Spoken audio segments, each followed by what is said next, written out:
Hello and welcome to the channel. As always, like the video, and if you enjoyed the story, leave a comment on if you would want more. This fanfiction was not created by me, but in the description there is a link to the fanfic so you can show your support to the creator and read along. Without any more delay, let's dive into the story. Naruto quickly caught back up with his team who were already in the room waiting for the exam to start. "Where the hell were you just then?" Ino harshly whispered to the boy. Now that she had the confidence in herself that she could complete this exam, Ino did not want anyone ruining her chances, especially her teammates. "Don't worry, Ino," Naruto stated as he brushed off her annoyance and a hint of concern.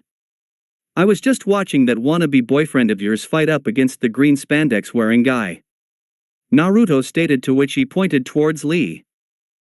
The gossip monger came back to the forefront as Ino wanted all of the information. "Well, don't just stop there, you better tell me how the fight went," the platinum blonde-haired girl demanded with her hands on her hips. Naruto chuckled at how quickly she could change her mind on things. He was definitely going to take great pleasure in telling Ino of this. Sasuke got utterly trounced by Lee and it was glorious to watch. "You know, I have no idea what you see in that Uchiha. I mean, it definitely can't be for his fighting skills." "What? Oh well, that's disappointing. I thought Sasuke-kun would have improved as much as I have over these past 6 months." Ino lamented. She didn't think it was possible, but part of her crush on the boy was going away as she heard this. Part of the reason as to why he had been such a mystery back in the academy days was because he was untouchable. There was no one in the year that could come even close to matching Sasuke. To hear that the worst person from the year above utterly dominated Sasuke made Ino consider how good was Sasuke really? She was confident that Naruto was better than the dead last of his year, and what did that say about the rookie of the year of that class? Just how good was he? The doubts that Ino had gotten rid of quickly came back to the surface. Naruto noticed this and quickly attempted to nip it in the bud. "Hey Ino, Shoji could have defeated him, and so could have you if it was in the field rather than just an empty square room. Trust me, you guys have nothing to worry about." Ino shot Naruto a look of gratitude as she heard his words of reassurance. With that said and their confidence restored, Naruto turned his attention back to the room. He wanted to find this Suna team who were supposed to be very good and make a note of them. It was at this point that the loud trio rocked up to the show. They were soon joined by the other rookie team, and it was at this point where Ino decided that she wanted to go and mingle with her other classmates. "Hey guys, how's it going?" the blonde questioned with a big grin on her face. Sasuke was admittedly surprised at this action by Ino, as he half expected her to go over and hug him to death. This was definitely a surprise. Sakura saw the way that Ino was acting and thought that it was her plan to look like she didn't want Sasuke anymore so that Sasuke would be confused. Well, two can play that game. "It's you!" Konohamaru shouted as he pointed his finger right at Naruto. "What are you doing here? Where is Shikamaru anyway? I bet that lazy-ass thought that this would be too troublesome, didn't he, haha?" Konohamaru laughed but then went silent. Everyone other than Team 7 turned away and attempted to make themselves look invisible. Sakura for her part looked scandalized that her teammate could say something so insensitive. Now, normally, Naruto would have spoken up here, but he knew that this wasn't his place.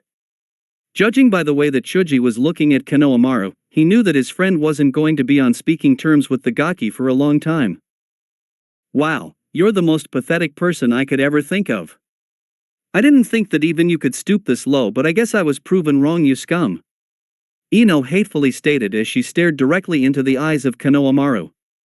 Said brown-haired boy flinched with the intensity that he was being stared at by Ino. "What? What do you mean? What did I do wrong?" Konohamaru, confused as ever, questioned out loud.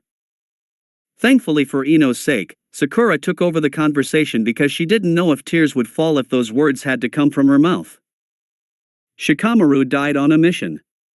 That's why that guy is on Ino's team. He's Shikamaru's replacement," Sakura whispered harshly into the ear of Konohamaru. She noticed the honorable grandson's eyes widened as he realized the severity of the situation at hand. "Oh, I am so sorry, Ino and Chuji. I didn't know. Konohamaru regretfully stated with a slight bow. It's alright, but maybe next time actually think before you open that giant mouth of yours and spew out shit. Ino replied back. She knew that Konohamaru wasn't really a bad person, he was just inept most of the time. There were a few social cues that he still had to learn. Before the trio of rookie teams including Naruto were able to start a dick measuring contest of who was going to be the best, one genin who was not a part of the group came and entered himself in the conversation. You know, you rookies should stop talking so loudly. All you're doing is painting a target on your backs. A silver-haired man with glasses stated. And who are you? Sasuke abrasively questioned to the man who he did not know. There was a slight bit of shock on the face of bespectacled man, but it was quickly regained. My name is Kabuto Yukushi and this is my 7th time at the Chunin exams. I always heard these exams were tough. Chuji mumbled under his breath. He wanted to hear what this veteran had to say. Naruto was thinking along different lines. Why did this guy come up to all of the rookies and state that this was his 7th time? What his plan here? Whilst he wasn't tactically smart as say Ino due to her lessons with Shikaku, he was still pretty smart. The area that Naruto liked to think that he exceeded in was street smarts. He couldn't think of a logical reason for this guy to come up to them. There was something fishy about him. Really, then if this is your 7th time, you must know a lot about these exams then.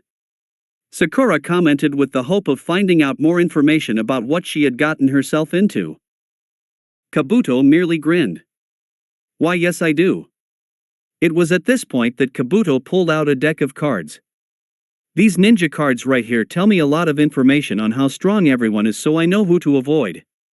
Since you guys are rookies and all, I don't mind giving out information to help you out.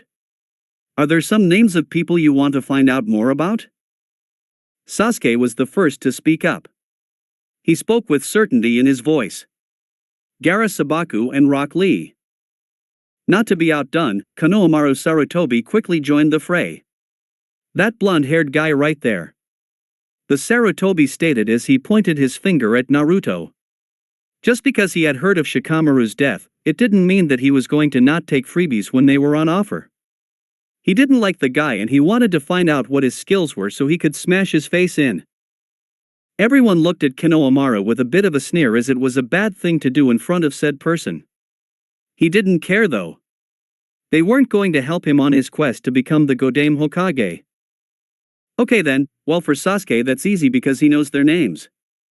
Here we go, Rock Lee. It says here that he is weak in ninjutsu and genjutsu but he is extremely strong in taijutsu. He has been on 10 C-rank missions. Now for Gaara. Since he is someone who is from a different village, I have less information on him. I don't know anything about his abilities but he has been on 14 C-ranked and 1 B-ranked mission. Here's the kicker though, he has never been injured once on any missions. Everyone took notice of this when Kabuto said this.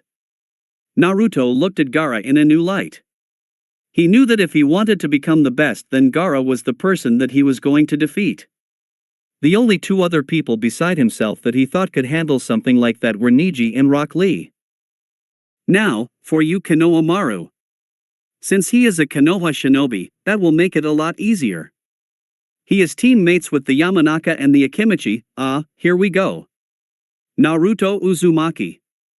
It says here that he is proficient in both ninjutsu and taijutsu whilst satisfactory in genjutsu. His sensei is Asuma Sarutobi and, get this, he has been on 7 C-rank missions and 1 A-ranked mission. He has never failed a mission with a success rating of 100%. Even Kabuto was surprised at the fact that this kid here had done an A-ranked mission. Maybe he should inform Orochimaru about this kid as he could potentially be a good host, well beneath Sasuke-kun of course. Everyone that was in hearing range apart from Ino and Chuji turned around to stare at Naruto. The blonde-haired boy merely smirked when he heard this. He saw the fear and unintentionally let out a bit of killing intent even though he didn't know how to use it properly. Behind that smirk though. Thank fuck that didn't state that I have the dead bone pulse. What I want to know is how the hell did this guy get all that information on me and Lee? Something is definitely fishy about him.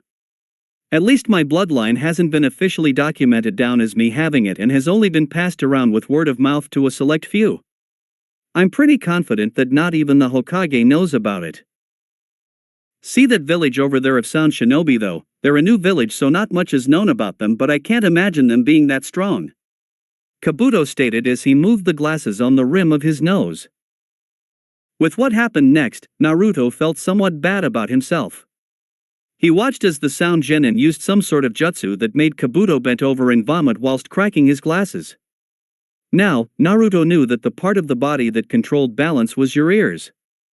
That in combination with the glasses and the name of the village meant that Naruto had quickly figured out how this guy's technique worked. All of you kids shut the hell up unless you want to get disqualified. Now that I have all of your attention, my name is Ibiki Marino and I am the examiner for the first exams. Here's a good opportunity after that display from the Sound Village, there will be no fighting without the permission of the examiner. Even if permission is granted, killing your opponent will not be tolerated. Pigs that disobey this order will be disqualified, do I make myself clear? Ibiki loudly shouted, to which a lot of the genin merely gulped and nodded as they feared the scar-faced man. Naruto on the other hand, well he didn't. His last mission was a fight to the death that he only barely made it out alive. He wasn't scared of some guy who could only talk the talk. When he started walking the walk, that's when it would get interesting as far as the blonde-haired boy was concerned. Now, we will start the first exam. When Naruto found out that it was a written exam, he wasn't too pleased with this. He had put a lot of effort into his studies but that hadn't really gotten him that far. He could only hope as he didn't know how this would end up. It was then that Naruto face planted into the table. A few people chuckled but Naruto smirked when he got his head back up and immediately wrote down the answers to the test. It was after that a look of confusion appeared on the face of Naruto as he looked down at his paper and to his surprise, all of the answers had been filled out. He wasn't going to look a gift horse in the mouth. "Ino, you mad bitch, thank you." Naruto cheered internally as he realized what had just happened. All of the worries that he had for the exam instantly vanished right in that second because he knew that if there was ever a point that he didn't know what to do, Naruto would have the full support of his teammates and vice versa. They would pull through this together. Then Naruto had to listen to a rather impressive little speech from Konohamaru even if he thought that it was unnecessary. Didn't the guy realize that the whole point of the first exam was to weed out all of those who weren't capable and he just made those kids set up for a rough time in whatever the second exam was? The second that they got the words of encouragement from that Ibiki guy, a massive gust of wind appeared besides the man. Once the clutter all died down, a woman appeared in the middle of a banner. Naruto had to admit that looking at her objectively now that he was entering puberty, this girl was pretty hot. Just from looking at her he got the vibe that she was batshit crazy. Never stick your dick in crazy. There was a bit of banter between the two proctors before she led the Chunin hopefuls out to a rather hallowing location. There was one statement that scared Choji a little though. "She's going to cut us in half." Welcome to the stage of the second test, Training Ground 44 or otherwise known as the Forest of Death. Anko stated with a sinister grin on her face as she could only anticipate their reactions. "Yeah, so stay the fuck away from that Kusa shinobi. I'm getting a bad feeling about him." Naruto thought to himself as he watched Konohamaru once again shoot himself in the foot. For that genin to be able to sneak up on a jonin was not something that was commonplace. Who knew what other skills they had up their sleeves? Naruto wasn't even sure if that person was a man or a woman. Naruto's attention was broken when the proctor decided to speak up. "Now, before we start the second test, there is something that I need to hand out to you guys." Anko stated as she was holding onto some forms in her right hand. "To be able to compete in these exams, you will need to fill out these forms. There will be deaths in the upcoming exam so you will have to sign this form saying that myself and Konoha bear no responsibility for what happens in the forest." The frightening thing was the smile in which the lady said this with. "I'm going to explain the second test and then you can sign the form afterwards. Then each team will check in that booth behind me." When she got a few high and a couple of nods, Anko took that as the sign to continue speaking. Simply put, you will attempt to the ultimate survival. There are two scrolls, a heaven scroll and an earth scroll. To pass the exam you will need to get to the tower in the middle of the forest with a heaven scroll and an earth scroll. Whatever happens in the forest, stays in the forest. There are a few catches though. You will be disqualified if you show up to the tower with only 2 genin. You need to complete this as a full squad of 3 genin. There is also a time limit. The second test will last 120 hours, exactly 5 days. Finally, you must not look inside the scrolls that you find. If you do that, there will be a surprise that is even worse than disqualification. The smirk on the face of the woman dared anyone to test this out. What about dinner? Choji's outburst was heard by everyone and they chuckled and some even called him fat. Naruto made a mental note of where they came from because he didn't want anyone to insult his friends. I'm sure you can find enough food in the forest through all the poisonous animals. Anko stated, although she didn't really look as if she cared about the fact there may be a shortage of food. Now that's enough explanations. Exchange the 3 forms for your scroll, then choose a gate to get ready at and wait for the start of the second exam, kiddies. Anko grinned. Choji picked up the earth scroll for the team and they waited until they were at gate 13 before they talked about strategy. Whilst Naruto was the designated leader since he had the most experience and also the fact that he was the strongest ninja out of the 3 of them, Ino was the strategist of the team. She was the long-range fighter who was able to survey the fight whilst Naruto and Choji got into the thick of it. The major difference that Choji noted between Ino and Shikamaru was the fact that Ino was proactive whereas his friend was very reactive. He noted that Naruto was in a very similar opinion as Ino and would like to take control of the situation rather than let it develop in himself, while he was happy to do whatever his team wanted of him. Alright, so here's the plan. Since I don't plan on spending any time in here more than what I have to, we are going to search for a team, take their scroll and then head straight for the tower. Ino stated, to which none of her teammates had a problem with that. Oh, and when we see some people, I want to fight them first. I haven't been able to use my dead bone pulse in a proper fight, so I want to see how well it works. Both Choji and Ino nodded. It was better for Naruto to sort these kinks out now rather than later. Also, it wasn't as if they were not going to do anything at all. They were going to be right behind him if he ever needed help. Also, Choji, can you hand me that scroll? I'm probably the best one to carry it. All 3 of them knew that Naruto was the strongest out of the group, so it only made sense for him to hold the key to their success. The trio of Konoha shinobi raced out of the gates the second that they opened and headed northeast. Naruto had spotted that the team from gate 14 was one he thought that were ripe for the taking.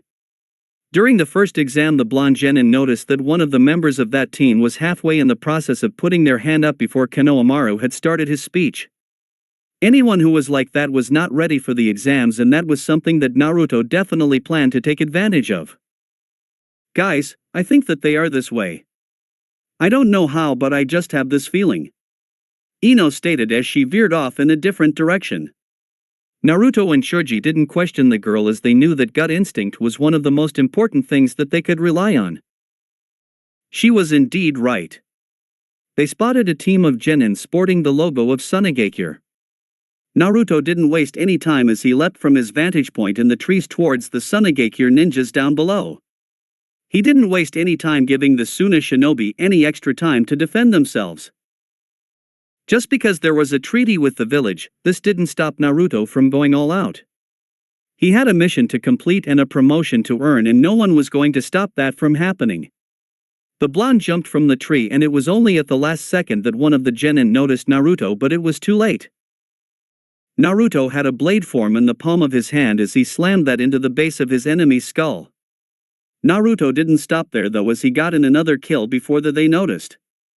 When they did, the final remaining shinobi jumped back and prepared to bring out his fan. Naruto didn't let up the pressure though, as he fired off some finger bullets which pierced the boy's body in multiple locations. Bodies hit the ground, but Naruto didn't take this as a sign to ease up. The final genin's body bounced slightly as it hit the ground, and as it came back up, Naruto pierced the heart with a bone extending from the palm of his hand. It was no doubt gruesome, but that came with the territory. Ever since Naruto had received the gift of the dead bone pulse, he knew that he would have to come to terms with the fact that he was going to be seeing a lot of blood and death. His bloodline was perfect for killing people, and since it was up close, he got to see all the nitty-gritty gory details. Thankfully for Naruto, his first kill wasn't made with the use of his kekegenkai. He made it with a kunai being thrown when he was filling in for a genin on another team. The blonde didn't know what it would be like if he had to make his first kill by shoving one of his own bones through someone's heart. Ino and Shoji popped down right that second and start pilfering the bodies. As luck would have it, Ino managed to find the heaven scroll that they were looking for. Sweet, now let's head for the tower in the middle. If possible, we won't have to spend a night here in this decrepit forest. Ino cheered with jubilation. Hey, I bet since we got our second scroll so quick, if we make it to the tower as quickly as possible, then there must be some kind of record that we can make our own. Ino grinned. Seeing her name up in lights was definitely something that she wasn't adverse to. Shoji didn't care much about this, but he definitely wanted the comfort of a bed to sleep on, so he was all for moving as quickly as possible. Now let's hurry, Naruto commanded, to which the other two nodded. It was getting darker with the sun almost having set that Naruto pulled a bone out of his arm and lit the tip of fire with some elemental manipulation. Naruto passed it to Choji, who was at the front of their three-man formation. He was so thankful that they knew water walking, as it cut their time drastically. When they got to the tower, Choji was the one who spotted the entrance and they all went inside.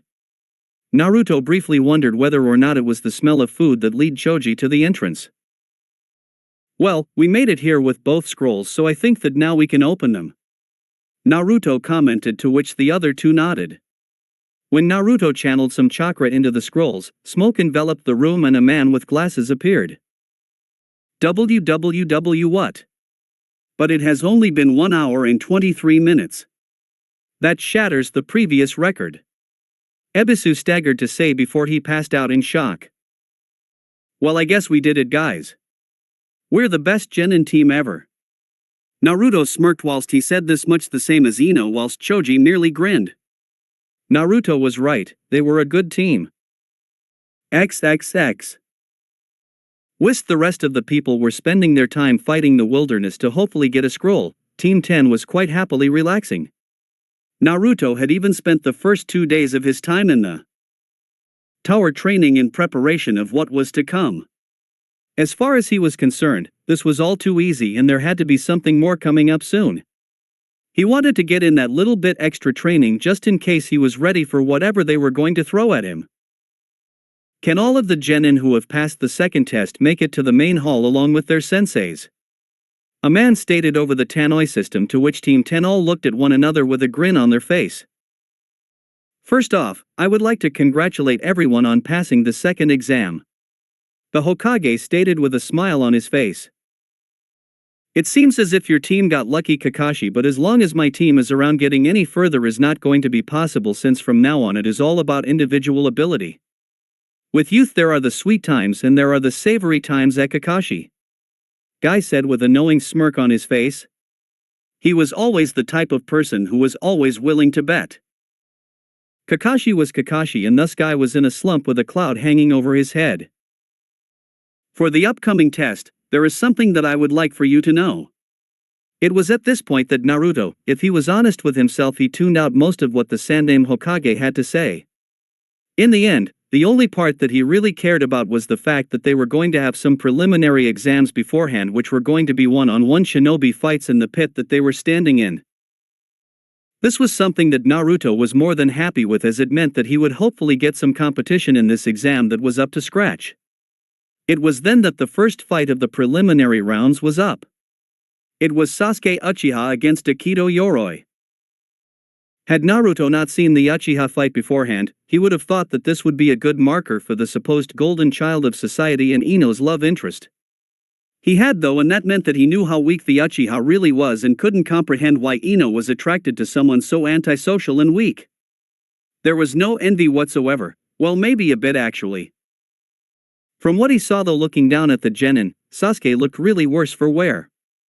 He had no idea what had happened to him during his time spent in the forest, but from the looks of Konohamaru and Sakura, it wasn't anything good. The only noteworthy thing about the fight was that apparently, Sasuke had done something that annoyed Lee. From the sounds of things, Sasuke had managed to steal one of Lee's hard-earned techniques in the blink of an eye. Sure, he knew that the Sharingan had this capability, but he thought it was a dick move on the behalf of Sasuke to steal a comrade's jutsu like that. The fight after Sasuke's was one that Naruto actually paid keen attention to, the fight after which was between Shino Aburame and Zaku Obumi.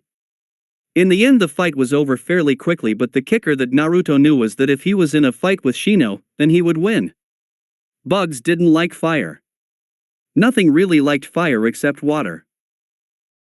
The fight after Shino and Zaku was the first one that Naruto actually paid attention to, as he had a vested interest in, as it was Misumi Tsurugi versus Choji Akimichi. Now, Naruto had no idea just how strong the other Konoha genin was, but he was confident in his teammate. Choji, as long as he was confident, was the strongest genin in attendance.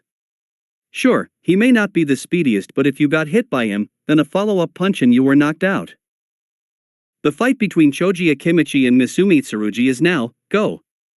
Gekka Hei 8 shouted out, to which Choji got in his stance as his opponent charged at him. Ino watched with bated breath, which quickly turned into shock as she saw the enemy's body modify itself in a very abnormal way. He quickly found himself holding Choji in a choker hold, but unfortunately for the Chunin hopeful, he was up against someone who could easily get out of his hold. Nikuden Sensha, human meat bullet tank. Choji called out as he surprised everyone as he went through the hand seals. The big surprise was the fact that he managed to do this with only one hand. Sure, he could only do that with one jutsu, and it was the one that he had been practicing for pretty much all of his life, but hey, he can use one-handed jutsus. Just what have you been feeding him, Asuma? Color Kakashi impressed, as he definitely didn't think that anyone on Asuma's team would be capable of doing such a thing. If there was anyone on the team that he thought that would be possibly able to do this, it would be Naruto-kun. I think the question should be, what haven't you been feeding your genin, Kakashi? Asuma chuckled as he just got more information to let him know that this bet was all his except for whatever freak of nature guy had spawned. Yeah. Kakashi-sensei. How come you never taught us that? Konohamaru complained loudly, which drew the attention of everyone. Kakashi wisely chose to ignore the comment. He instead focused on how the Akimichi genin tripled in size before bringing his limbs inside of his body. Misumi attempted to let go, but Choji held onto the boy's arms as he brought his limbs inside his body as he started to spin. Just because Misumi could elongate his limbs and dislocate every joint in his body, it didn't mean that he didn't feel any pain. When you had the weight bearing down on your body with no retreat in sight, it didn't spell anything good. The weight bearing down on him was enough that Misumi attempted to release the hold that Choji had on him, but it was for naught. Choji continued rolling around the room as he wanted to ensure that this victory was his. Choji jumped into the air while still holding onto his opponent, and it was an impressive sight to watch a genin of his size jump so high in the air whilst continuing to keep spinning. He had done this enough times in the past to be able to time his landing so that Misumi was underneath all of his weight when he made connection with the ground. Blood spurted out as Misumi had coughed up a large amount of blood with the multiple breaks in his ribs from the impact. Choji ended the jutsu and looked down at the damage he had caused. He didn't like doing to anyone, especially a Konoha shinobi, but unfortunately, things like this happened in the ninja world. Doctors raced out onto the arena as the proctor called an end to the preliminary fight, as the damage done was by far too much to come back from. The fact that Misumi didn't even attempt to move to a standing position just went to show how devastating the Akimichi clan could be. Nice one, Choji. Naruto complimented his friend as he came up the stairs with a massive grin on his face. Ino nodded as she definitely agreed with what Naruto was saying. Yeah, you did heaps good, Choji-kun. See, your confidence and willingness on missions is getting better. Soon you're going to be better than Naruto over here. Ino said with a teasing grin on her face as she turned towards Naruto. Put. Please, sure, Choji is improving, but so am I. I haven't shown you guys all of my tricks yet in any way, Ino. He's already ahead of you, so I think that you better step up your game, princess. Whilst Naruto meant to say that in a condescending tone of voice, Ino took the word princess as a compliment. She grinned because she wasn't used to getting compliments from people that she hung around. Choji and Shikamaru never complimented her on her appearance, and the less said about Sasuke, the better. Naruto was different though, he was willing to say whatever was on his mind, so she took this as a good sign. Sasuke who? Sakura, who was watching on from a vantage point, looked on with unbridled jealousy. She didn't know what Ino's game was in her attempt to finally win Sasuke over, but whatever it wasn't going to work. It wasn't that which Sakura was jealous over. It was the fact that she was getting complimented from her teammate. Sakura never got any of that from Konohamaru, and that combined with the way how harshly Sasuke Uchiha always refused her offers of a date left the girl with a whole host of insecurities. Just for that I am going to shop the team lunch after this exam is over and the three of you have made it to the final round. Asuma said with a smirk on his face. To be fair, he wouldn't be paying for this meal out of his own money, he would be paying for it with the winnings of all the bets he had taken. His students didn't know this, but then, what they didn't know wouldn't hurt them. Konohamaru for his part couldn't help but look on with jealousy. He saw the way his uncle was treating his students, and that was completely different to the way that Kakashi treated Sakura, Sasuke, and himself. It wasn't just that though, from the time he spent in the academy, Choji was nowhere near as good as him, and yet after that performance, he had greatly reduced the gap between them. Konohamaru still liked to think that he was stronger than Choji. Who knew how long it would be before Choji would overtake him? The Sarutobi couldn't let that happen, as he had a dream to complete. His dream was to become the 5th Hokage of Konoha, and that wouldn't happen if he wasn't getting stronger. Konohamaru wasn't the only one feeling jealous. Sasuke Uchiha was feeling the exact same emotions as his teammate, even though he hadn't seen Choji fight. He had ambitions and desires, and he felt that the standards he had placed on himself to meet these goals were not being met as far as he was concerned. The next fight is Sakura Haruno and Ino Yamanaka. The difference was stark, as one looked supremely confident and the other was looking slightly nervous. That nervous was only exacerbated when she noticed that Ino was getting encouragement from her teammates whilst she was getting none. Kakashi wasn't that type of person. Sasuke was out and Konohamaru didn't particularly like her after all the times she had said that he was trying to be like Sasuke. Hajime. Gekka called out as he watched the match start.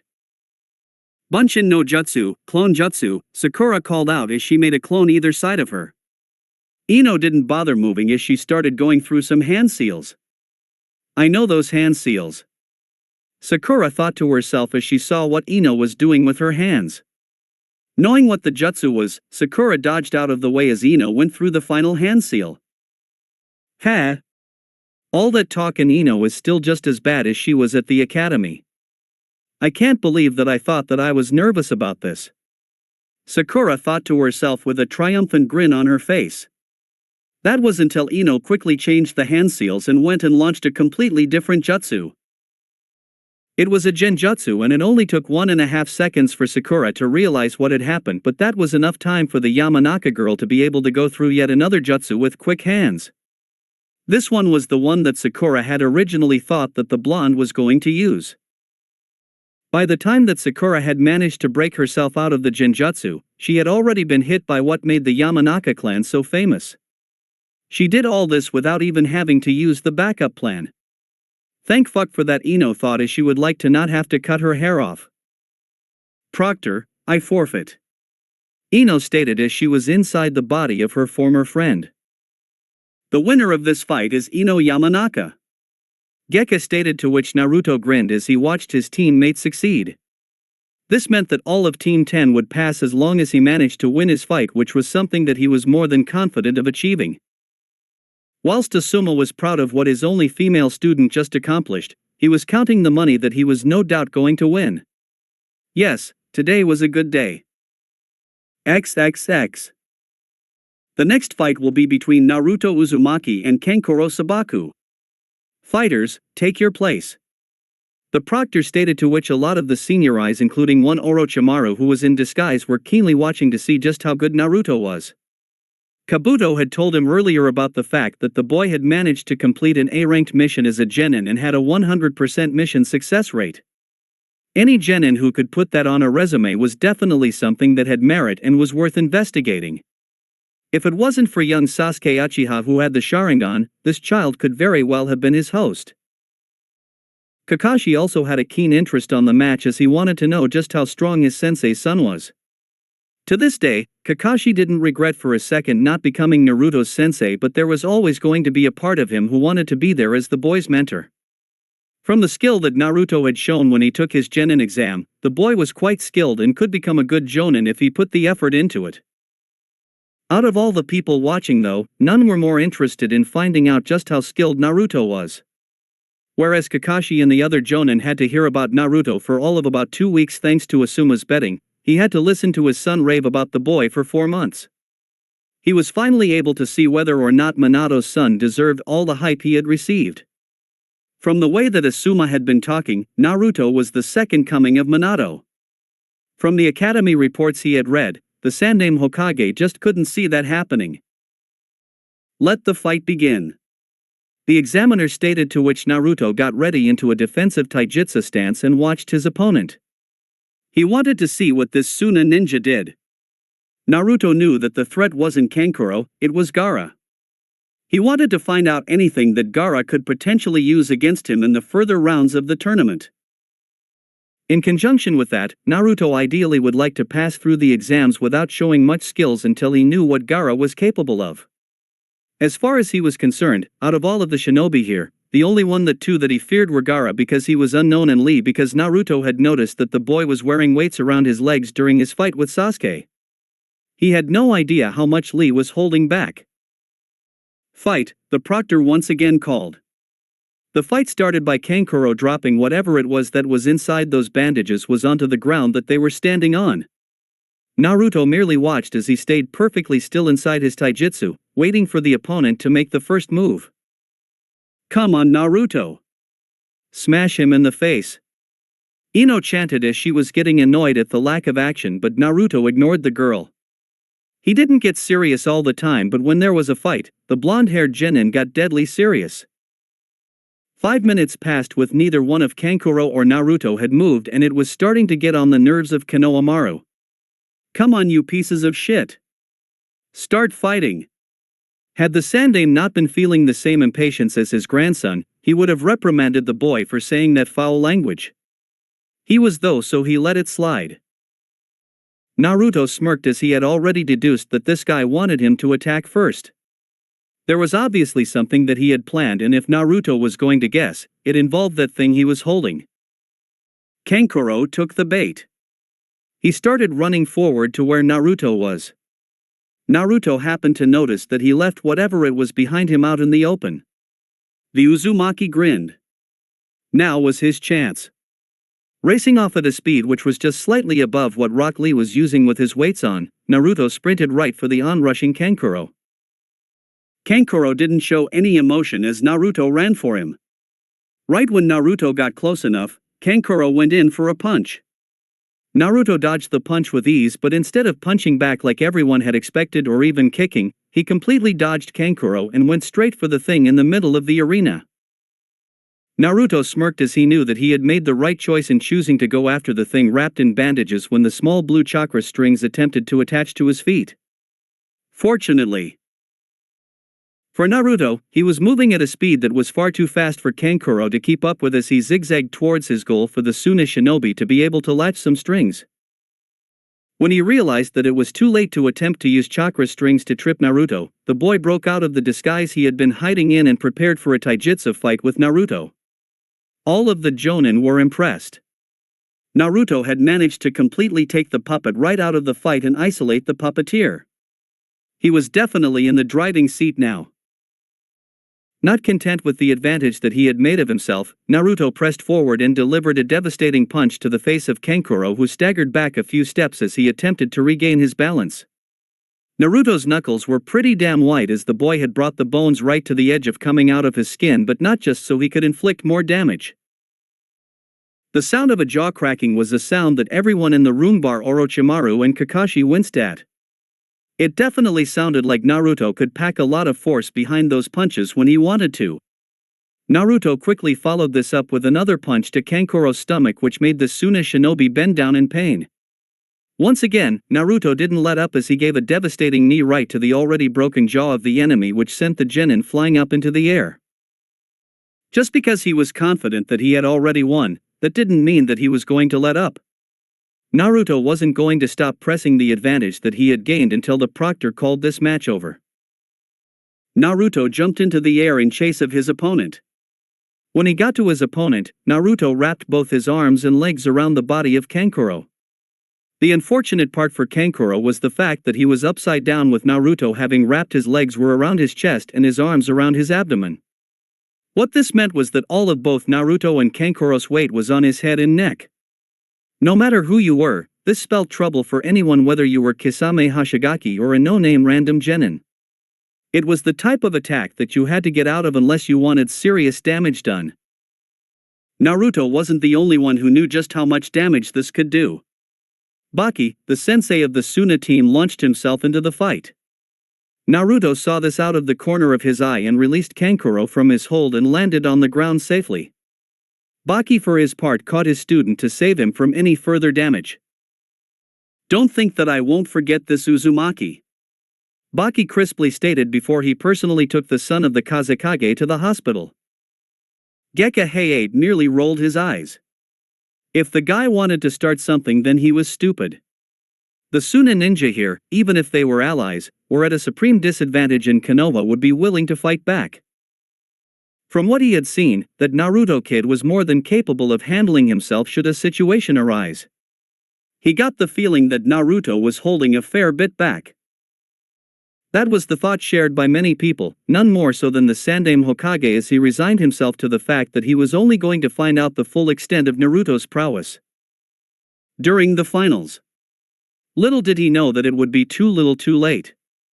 With the preliminary round of the Chunin exams out of the way, it was now time for Team 10 to make their way to the barbecue place that they frequented. As much as Naruto wanted to celebrate for the right reasons, there was something that was plaguing his mind. He knew he should be happy at the fact that he passed and was now headed to the Chunin exam finals, but after witnessing what had happened to his friend Rock Lee, Naruto couldn't bring his spirits up. He had just watched his friend get absolutely crippled to the point where he was certain that he would never be a ninja again. The only saving grace for him was that at least he was still alive. Although, to be fair, if it was Naruto in Lee's position, he would have requested death, as being a cripple for the rest of your life was not a life worth living. Seeing what his student was going through, Asuma decided to try and cheer the boy up. "Hey Naruto, Konoha has the best medical program in the world, so if anyone can fix up Lee, then we are going to be the ones to do it.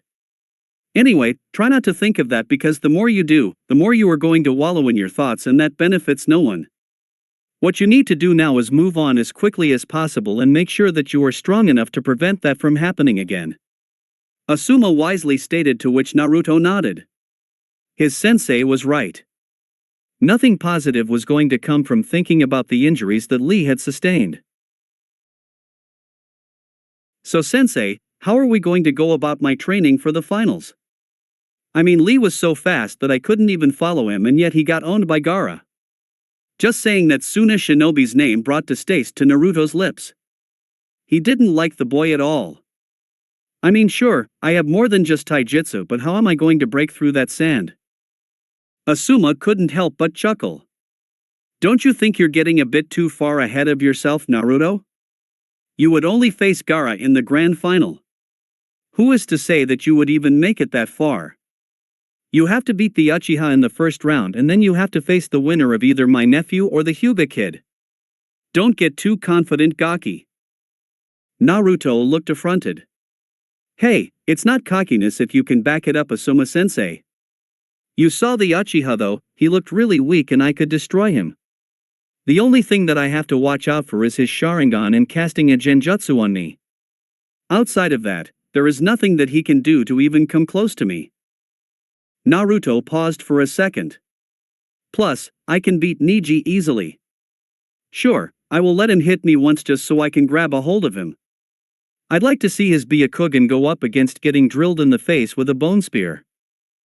As much as he knew he shouldn't stroke the ego of his student, watching the boy display all this confidence was something that Asuma enjoyed. "Huh, what makes you so sure that you would be facing Neji? I mean, there is Konohamaru after all." Naruto started laughing. "Come on sensei, you need to learn how to say better jokes." "Oh wait, sorry. Naruto awkwardly chuckled as he realized that the person who he was talking about was indeed his sensei's nephew. He was so shit during his fight that he could only win by taking a fart in someone's face. Now I don't know about you, but to me, that doesn't say skill, that just says that he won by pure dumb luck. Asuma definitely agreed with Naruto there in that Konohamaru definitely didn't have the most impressive showings in the preliminaries, but the one thing that did impress him was that the boy had the will and desire to give up no matter what the situation was that he was facing. Also, there was something off about Konohamaru. He couldn't quite pinpoint it, but Asuma would guess that it had something to do with the seal. While he will definitely be much stronger in a month's time as he will be getting training from both Jiraiya of the Sanin and the Sandaime Hokage. You better not slack off or he will become better than you with those two people training him.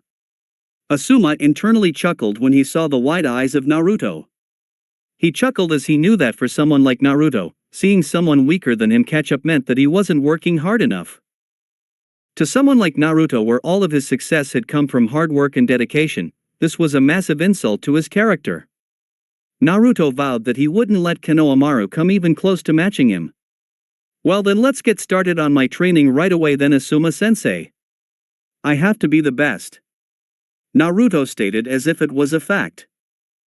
Whilst he admired his student's drive, he knew that it could possibly be his downfall if he didn't amount to the standards that he set for himself.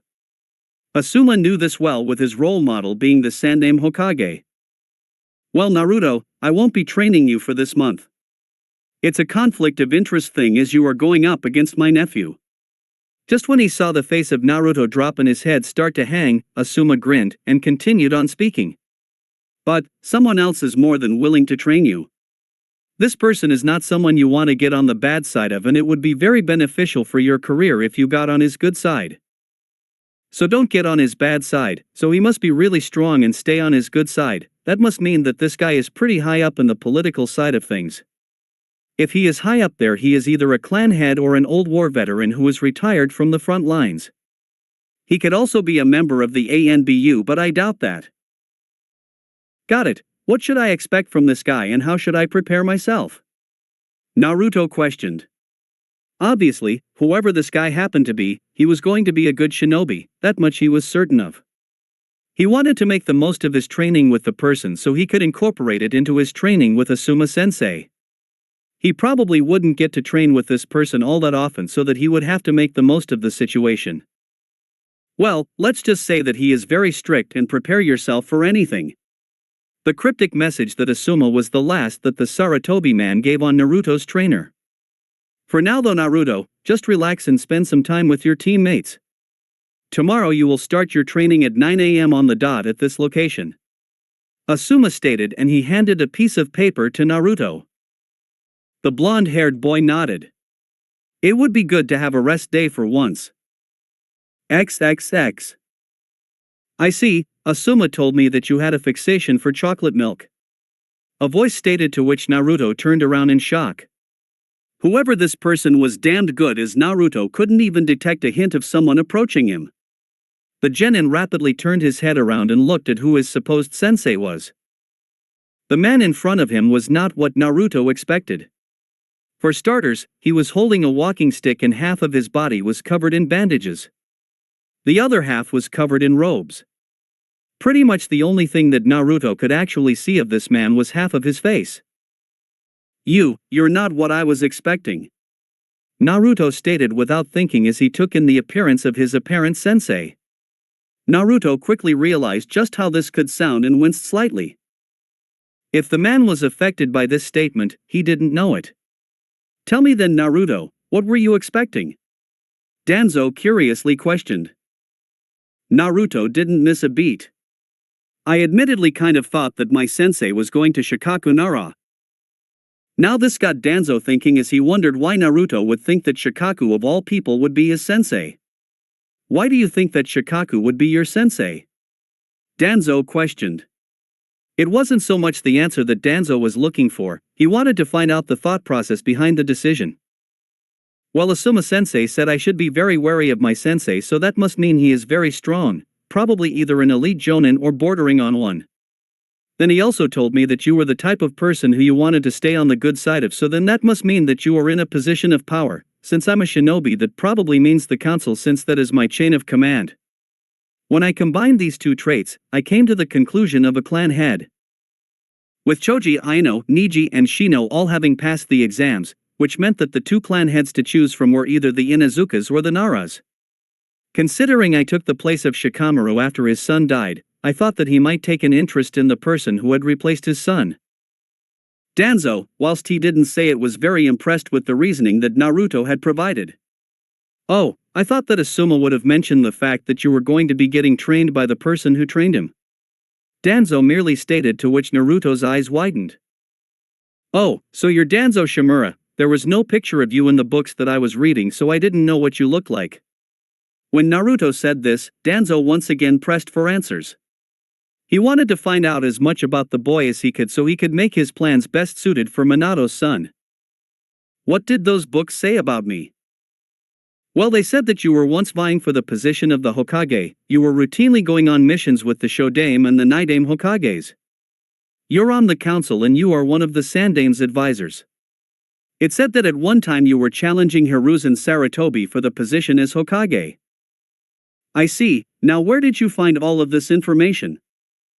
Why is he asking me all of these questions about himself? Surely he knows all this himself. It was then that it twigged for Naruto. This wasn't an introduction, it was a test. Oh, you know, the library, but I can't remember which book since there were so many. He barely caught it, but there was the tiniest of nods that came from Danzo. Good. For your training, we will be focusing on your bloodline and getting the most out of it. At the moment, Asuma has told me that the only things that you can do with it are use your finger bullets and regular taijutsu. Naruto got a little bit annoyed at the way that his newest sensei stated the facts. Well, it's not exactly the easiest thing to do when you don't have anything but your imagination as your way of learning. It's hard creating jutsus completely from scratch. Danzo didn't deal with complaining or emotions for that fact. He solely looked at situations with the mindset of figuring how to turn a problem into a solution. Then I guessed that these would be very beneficial to your training then. The War Hawk stated as he pulled out 2 scrolls from his pocket. Naruto lit up like a house on fire with the way his eyes widened when he saw those 2 scrolls. He didn't think that there were any scrolls on his bloodline. How did you manage to get these, Danzo-sensei? Naruto questioned with much joy. Internally, Danzo admitted to himself that having the suffix of sensei on his name felt good to hear from someone other than Asuma. Let's just say that your sensei was right in saying that I am someone who you want to be on the good side of and leave it at that, okay? Naruto nodded without question. He definitely wasn't going to bite the hand that fed him. Sure thing, Danzo-sensei. Now Naruto-kun, we won't be doing any sparring during our training as we will be focusing on developing new skills. Think of the Chunin exam finals as being the place to field test these jutsus. Alright then, so can I open these scrolls? As much as he knew he should use his manners, Naruto couldn't help but contain his excitement about finally learning not only some jutsus but also more about his past. He had never been able to find out any details on his past outside of the fact that his family, outside of the fact that the Uzumaki clan had been eradicated. He knew that they were very good in the art of sealing, but the problem with that was the fact that it was such an obscure art that very few people knew. It was about as easy to find someone good in the arts of Fuinjutsu as it was to find a competent Wind Ninjutsu practitioner outside of Sunigakure.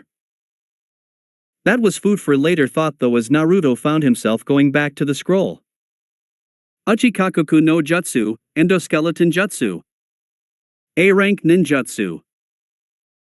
The user will modify their bones to the point where just there is bone covering the entire internal surface of the body just beneath the layer of skin. This provides the user with a much stronger body and a better defense because for anything that breaches the skin. Not only does this provide the user with added defensive prowess, but it also helps the user offensively as they have much quicker access to a large supply of bone marrow to mold into weapons. This also means that the user can create a bone from any part of his body. Just from reading that, Naruto was giddy. This sounded like the perfect jutsu as it meant that Naruto would increase in all aspects of fighting with the one jutsu. Obviously it was an A-ranked ninjutsu, so it was by far the hardest thing that he had ever had the chance of learning, but Naruto was confident that with time and effort, he would be able to master this thing. After having read the first scroll, Naruto turned his attention back to the other scrolls. When he opened the one that was similar to the one he was currently holding, Naruto got an even more determined look on his face. Apparently this one needed to be able to use the endoskeleton jutsu as a prerequisite. Well, he just got even more incentive if it was needed to learn the jutsu, since the scroll he was looking at stated that it was S-ranked. In addition to that, we will be working on incorporating the use of your element with your bloodline. When Naruto heard this, his head immediately shot up, as he had never even thought of doing something like this. Damn, why didn't I think of that? This sent Naruto's mind spiraling down into a whole bunch of possibilities, all of which sound extremely cool to the young genin. Naruto, however, was broken out of his thoughts by his sensei, who continued on. However, before we can begin to do that, we will need to see how far you have come in your katan manipulation and whether or not you need more practice in that area. Now, show me how good you are at using fire without a jutsu. Danzo commanded, to which Naruto nodded and did as he was told. He created a flame in his hand that was stronger than what the beginner level of elemental manipulation provided. This was good. Very good, we don't have to do any remedial training. Don't take this as a chance to stop training your element. Having mastery over your element is one of the most important skills to have. Danzo stated, advising Naruto, to which the boy nodded. What I want you to do is create a bone extending from your index finger. The Warhawk stated, to which Naruto nodded. The man watched in fascination. Now, I want you to try and send some fire chakra into that finger and onto the bone. Naruto did just that and watched as the very base of the bone started turning slightly orange. It was much harder than Naruto originally thought. It seems like you have some work to do now, don't you? Danzo stated before he left Naruto to his own devices. XXX. The sun was setting and Danzo had decided to come back to one of his private training grounds to see how much progress Minato's son had made. As it turned out, Naruto had gotten to the point where one finger was completely bright orange with fire chakra, and Danzo, from a meter away, could feel the heat emanating from it. On closer inspection, Danzo saw that a second finger was dully lit halfway. Another aspect you could use is having all of your bone fingers out and going up the chains. Send fire chakra to one finger fully and then reseed the chakra. Then, quickly send it up the next finger along. Do it for every finger and try and make it as quick as possible, but do not sacrifice quality for time. This should give you a better understanding of how to use your chakra in varying locations around the body. Thanks, Danzo sensei. I will try that, but I think that is enough for now. I will go and have dinner and then try again later on tonight. Naruto stated, to which Danzo nodded. When the two parted ways, Naruto went to go and get some dinner. As this was happening, Danzo decided that he wanted to go and watch what the boy did in his spare time. Naruto had a very bright future in Konoha and he wanted to ensure that it stayed that way. Much to the surprise of the Warhawk, Naruto didn't go home straight away after having dinner. He instead went to the mission hall. Now there was only one reason as to why a genin who was in the middle of training for his Chunin exams would go to the mission hall to get a D-ranked all for himself. It meant that Naruto needed the money. Someone who had such a promising shinobi career shouldn't be held back because of the fact that he came from a poor background. Hindrances like that couldn't be accepted for someone who had the potential to be a Kage-level shinobi one day. Talent like that didn't come around all that often. This was why Danzo was so interested in Naruto, as he wanted to ensure the prosperity of Konoha through Naruto. Out of the three with the potential to become Kage-level shinobi that he could see, Naruto was the most stable. Sure, with Konohamaru being the grandson of Hiruzen, the boy was going to be loyal, but with the Kyuubi inside him, Danzo couldn't promise the fact that he would be sane. Jinchuriki were very unique people. Danzo didn't trust Itachi's little brother the second that the massacre took place. Once the boy found out just what they had done, he would no doubt want to get revenge, as that was all he ever spoke about. He would merely change his target from Itachi to Konoha. Naruto, on the other hand, was young and without any role models outside of his own student. This meant that he could mold the boy into what Konoha needed. It would be much harder to work with, say, Konohamaru or Sasuke. All he had to do was find out what Naruto helped important and get on the boy's good side by giving him a favor or two. Once that would happen, Naruto would be ingratiated to him and the cogs would slowly start turning from there. Ever since Itachi had left the village, there had never been a bona fide Kage-level shinobi. Kakashi was the closest that they had, but as far as Danzo was concerned, he wasn't skilled enough to be at that level, he was just on the level below it.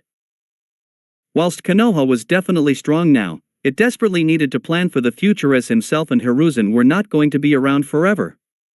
That was why it was imperative that Naruto became the best that he could be, because after all, there was the invasion that was coming soon. XXX. Tell me, Naruto, what motivates you? Why do you strive to be a good shinobi?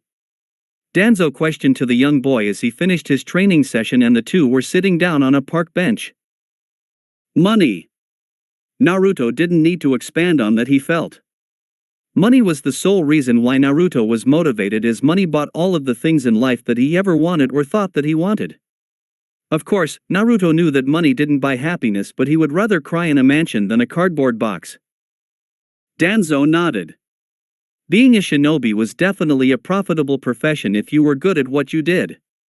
It was also something that he could use to manipulate Naruto how he wanted, given the boy stated his weakness so openly, but it was concerning for Danzo and his plans. Is that all? That is very selfish? Danzo stated, to which Naruto immediately turned around and faced him. Danzo's hard stare didn't lessen with Naruto looking at him. Naruto could tell that Danzo was looking down on him. He didn't like that one bit. Over the short space of time with his newest sensei, he liked the old man. He was very serious, but you at least knew where you stood with the man, as he never pulled punches. Naruto was never one to say no to a role model, as he didn't have many people in his life that he could turn to for advice. Asuma was a boon for that, as the man would always ask any questions that Naruto fired his way. Danzo was much the same, although he wasn't kind like Asuma, but from the time that he had spent with him so far, Naruto knew him to be fair. If you put in the hard work, you would get the rewards at the end.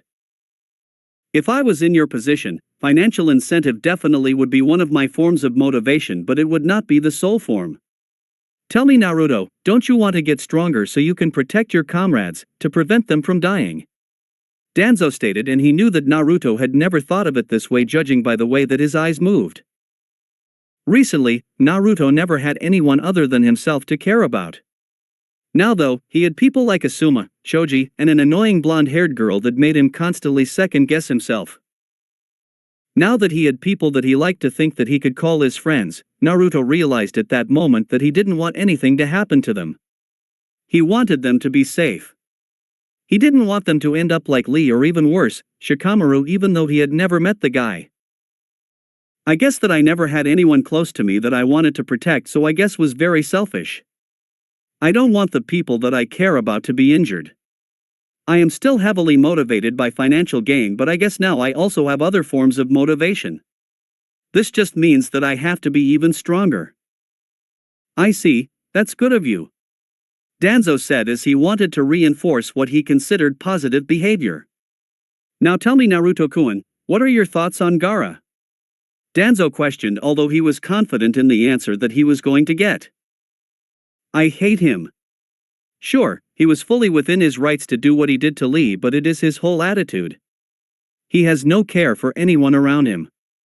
He even treats his brother or sister like absolute filth. Is shameful. No one should treat their family that way.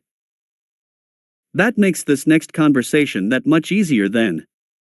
Danzo said more to himself than Naruto. The blonde-haired boy could only look on with confusion. There is a potential mission that I will give you, Naruto, but you won't find out any more information until you accept it, and once you accept it, there will be no backing out. Do I make myself clear? Naruto didn't even need to take a question to think about it. Yes, I am willing to go on this mission. Hey, wait a minute, are you even allowed to give out missions? From what I read, you were retired. That is what I want you to think.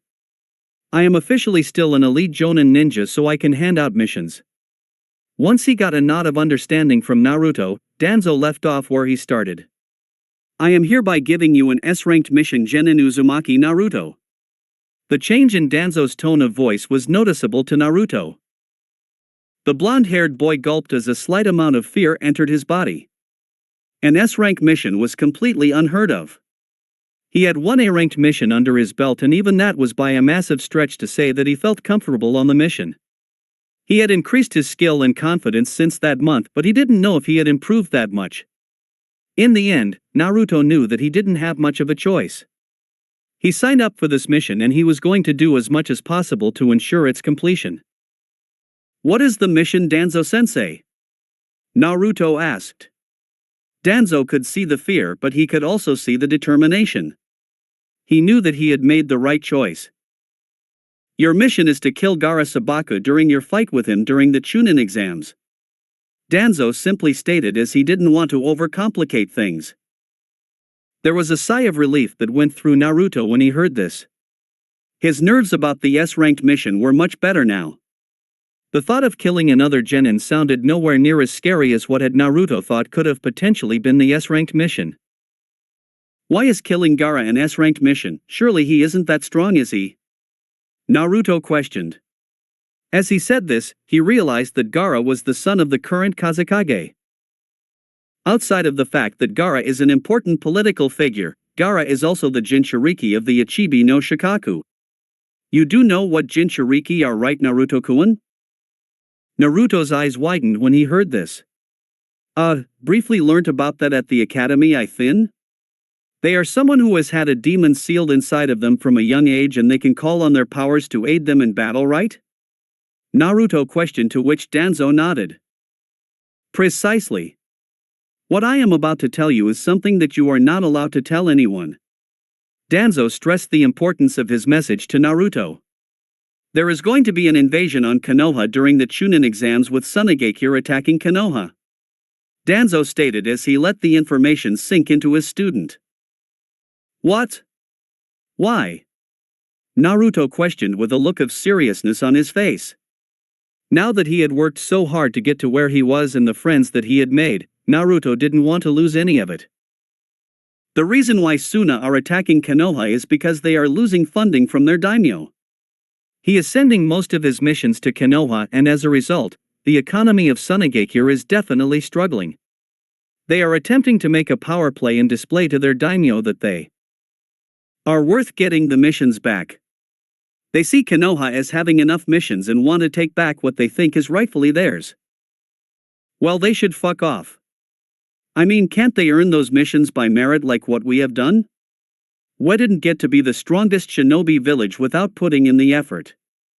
Although he didn't agree with the choice of language coming from his student, Danzo definitely agreed with the sentiment. Wait a minute, why are you telling me this, Danzo-sensei? I could understand if all of the genin were getting told, but they aren't from what I am gathering. You're solely telling me. Perceptive. That is because you are no mere genin. From what I have seen in your training this month and your mission reports from Asuma, you are far and above the standards that need to be met to become a chunin. You being in these exams is a mere formality, as if you don't get a promotion during the exams, I will promote you myself. Naruto couldn't help but clutch his fist in glee as he got what he wanted out of the exam, albeit not the way that he had expected. Yes. Gaara, as a Jinchuriki, is a critical part of the invasion. They plan for Gaara to unleash the demon whilst he is in the middle of the village and have the Bijou wreak havoc on Konoha. That is why it is imperative that you kill the Jinchuriki. Danzo stated, to which Naruto nodded in a serious fashion. He had no problems killing anyone, as he had done it multiple times beforehand. What happens when you kill a Jinchuriki? I mean, there has to be some kind of seal, I assume, that holds back the beast, but what happens to that seal when the person dies? Naruto questioned, as he didn't know as much as he would like to know regarding the topic. He wanted to know what he was getting himself into. When a Jinchuriki dies, there is a shockwave of chakra that is sent out of the person as the seal breaks and the chakra of the demon blasts out. Depending on the quality of the seal when the death occurs, the explosion of chakra will be either instant or very shortly after. When you fight the Jinchuriki, go all out from the start, don't try and hide some of your abilities. Konoha needs to witness your abilities, as it will provide a massive boost for the morale of the village. Danzo stated, to which Naruto nodded. Things were about to get interesting for the blonde-haired boy very quickly. "So are you guys prepared for this?" Naruto questioned as he ate the food in front of him. He and his two other teammates sat in one of the family-owned restaurants.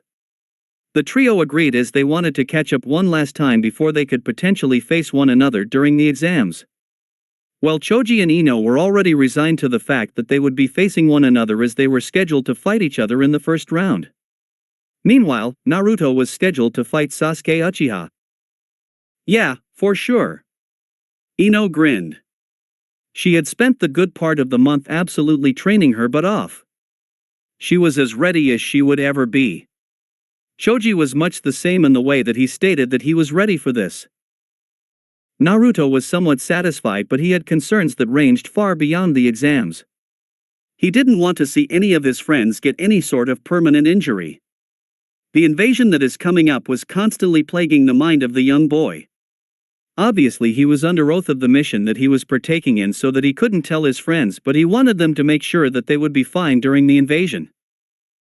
"What about you, Naruto? Are you ready? I mean, you're going up against Sasuke-kun." Ino questioned, although she mostly added the "kun" on the end of Sasuke's name out of habit. The blonde-haired girl had noticed that over the space of the 6 months that she had been away from the academy, her crush on the Uchiha had dwindled significantly. Ino put this down to the fact that she was not seeing him every day to reinforce the crush that she had on him. It also helped that she noticed that there were other fish in the sea. Naruto smirked a confident smirk that Ino couldn't help but linger on. "Pfft, Sasuke is the least of my worries. I have been training for my fight against Gaara in the finals because I know that that is who I will be up against." As Naruto said this, Ino couldn't help but agree with him. From what she had seen of Sasuke, he was nowhere near as good as the image Ino from the academy had painted of him. The fight he had in the preliminaries looked like something that Sasuke was really struggling with against a weak opponent. That, in comparison to what she knew Naruto was capable of before the month of training, meant that in her mind that there was no contest despite whatever Sasuke learnt in the month leading up to the exam. What Ino didn't know was that Sasuke had been weakened significantly and was under the effects of the cursed seal. With a full month of adjusting to the cursed seal, Sasuke was going to be a much more difficult opponent. Ino was broken out of her musings when Naruto spoke up.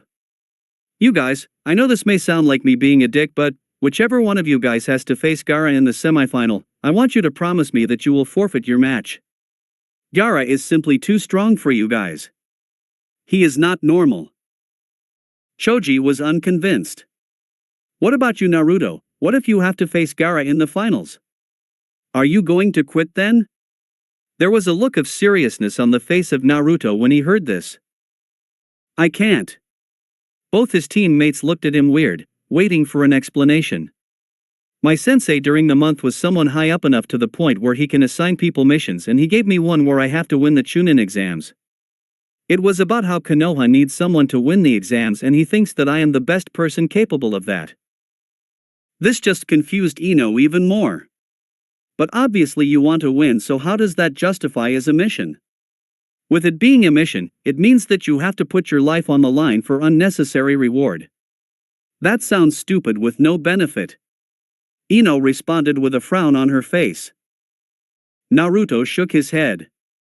"The mission isn't just that, but I am not allowed to tell you any more than that as it is classified. After the exams are over, I will confirm if I am allowed to tell you guys about it." Naruto stated, to which the two nodded. They understood what the word classified meant. There was relative silence that happened after Naruto said this. There were a lot of things going through his mind, and none of them happened to be related to his upcoming fight in the Chunin exams. Once the trio of shinobi finished their breakfast, they each headed to the cauldron. Their lives would never be the same after this day. XXX. As this was happening, there was a man who was very curious as to the outcome of the Chunin exams. That man was none other than Jiraiya. He desperately wanted to watch his godson in action. He would have liked to have spent the previous month training his godson, but unfortunately for him, duty stood in the way.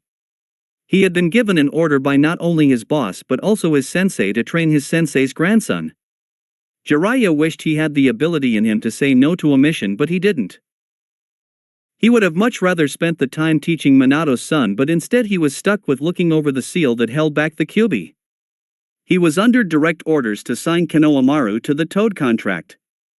This was something that Jiraiya actually didn't agree to. Instead, he told the Sandaime that he would judge the boy on merit, and if he was worthy, he would sign the boy to the contract. The thing was, Konohamaru was actually a fairly likable kid and he had nothing against the boy. He even found it admirable, as he was going to beat some sense into the Hyuga kid for what he did to his cousin. Jiraiya simply thought that the Toad clan would have no objection to having two summoners when he signed Naruto to it in the future. That was something that Jiraiya wasn't concerned about. What he was definitely concerned about was the fact of who happened to be the boy's sensei during the previous month. It was none other than Danzo. That was a recipe for disaster if Jiraiya ever saw one. He did not trust the actions of Danzo for a second and wasn't going to trust the life of his godson. When he had gone to spy on the two of them, all Jiraiya ever spotted was Naruto working on his taijutsu, Huinjutsu, or simply talking with Danzo. All of this happened in a wide open field. Danzo was obviously not doing this out of the goodness of his heart, and there was definitely some ulterior motive, but Jiraiya couldn't think of what it was. If he wanted to make the boy into a mindless drone, this was not the correct place to do it at. Also, Naruto was far too high profile of a political figure for something like this to not get noticed. Jiraiya concluded that Danzo wasn't trying to make Naruto into one of his mindless, but outside of that, he had no idea. The problem was, because he hadn't built up any form of bond with Naruto, he couldn't just simply go up to the boy and break up the conversation that the two were having. He had no right to be able to do that without dropping the bombshell that was Naruto's parents' identity. That was not something that he wanted to deal with. The fact was that he simply had to wait until the exams, or rather the invasion, was over before he could properly introduce himself to Minato's son. Jiraiya also happened to be beyond curious as to what sort of shinobi Naruto was. When he first came back to the village, he spoke with his sensei, who relayed what he had seen during the preliminaries. That was not that much. The one thing that Naruto had on his side was his speed and that he could pack a mean punch. Outside of that, Jiraiya had no idea just how good the boy was. Of course, he had heard all the praise in the world coming from Asuma, but he wasn't going to believe that until he saw the kid in action. It was clear to the Toad Sanin that he would just have to be patient. He didn't like the sound of that. XXX. Hiruzen sat in his seat, patiently waiting for his Chunin exams to start. Chatter was rampant in the stands as they rather impatiently waited for their chance to see the best up-and-coming shinobi that the world had to offer. As far as Hiruzen was concerned, this was finally the chance to see just how good of a shinobi Minato's son was. He had heard glowing reviews from his student, and he was finally going to get to see the boy fight properly. He could easily tell that during the fight with the puppet user, Naruto was holding himself back and not showing all of his skills.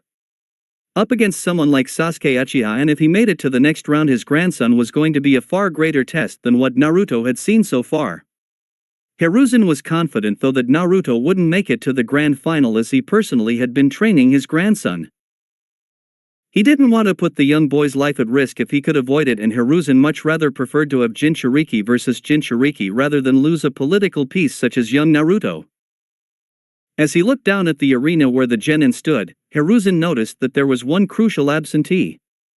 That was the last loyal Uchiha to Konoha. Because of his status, it was kind of paramount that he actually attends the event and put on a good show. It would do wonders for the economy of Konoha, as faith would be restored in the ability to protect the people. When questioned about the appearance or lack thereof of the Uchiha, Hiruzen decided on delaying the start of the Chunin exams for 15 minutes so that Sasuke would have enough time to arrive. When he heard this, Naruto was heavily annoyed. He hated people that got special treatment. He was someone that worked his guts off and got to where he was through sheer hard work and determination. Nothing was given to him on a silver platter, and no one gave him any breaks in life. He hated favoritism, he absolutely hated it. The blonde genin lived by the motto that you have to earn your living. If Naruto got handed a whole wad of cash, it wouldn't feel anywhere near as good as money that he had put in the hard work to obtain through his own means. In any fashion, it at least let the trio of Team 10 talk amongst themselves for a little while. Konohamaru, being a social creature, decided that he was going to and join the conversation. "Hey guys, are you guys ready for the finals?" Konohamaru questioned as he had a massive grin on his face. Naruto scoffed whilst Choji decided to entertain the boy in a conversation. "Yeah, we are. We have to be, as these exams are going to be really tough." This didn't deter or faze Konohamaru as the grin on his face stayed there. "Well, I reckon I'm going to win it all. I was training really hard over this past month with my grandpa and Jiraiya-sensei. I doubt anyone else got to train with people that strong." When he heard this, Naruto chuckled. "Just because you got stronger, what makes you think that you're going to make it to the final? All of the other people here have been getting stronger, and from what I saw during the preliminaries, you need all the help you can get, since you can't win by skill, as you have to resort to getting lucky and farting." Cue the embarrassment for Konohamaru, as he never got to live that down. His grandfather constantly reminded him about it when they were training. "Shut up, team. I was fighting at a handicap against Kiba.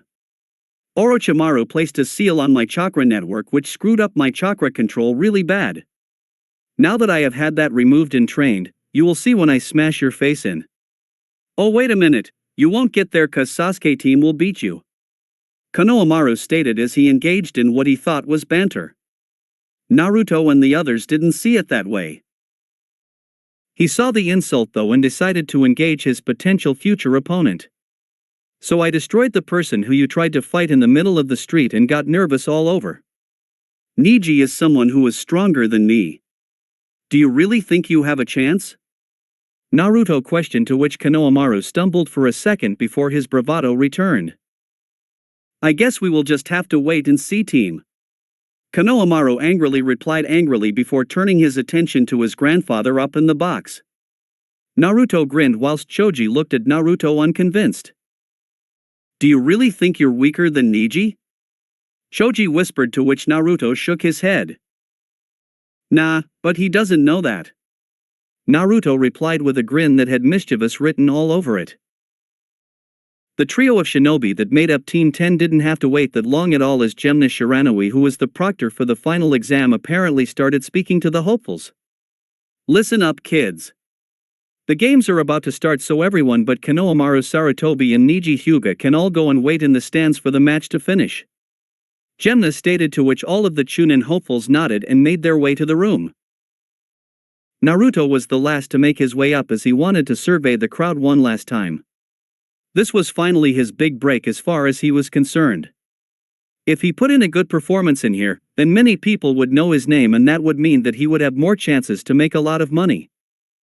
He couldn't help but grin. XXX.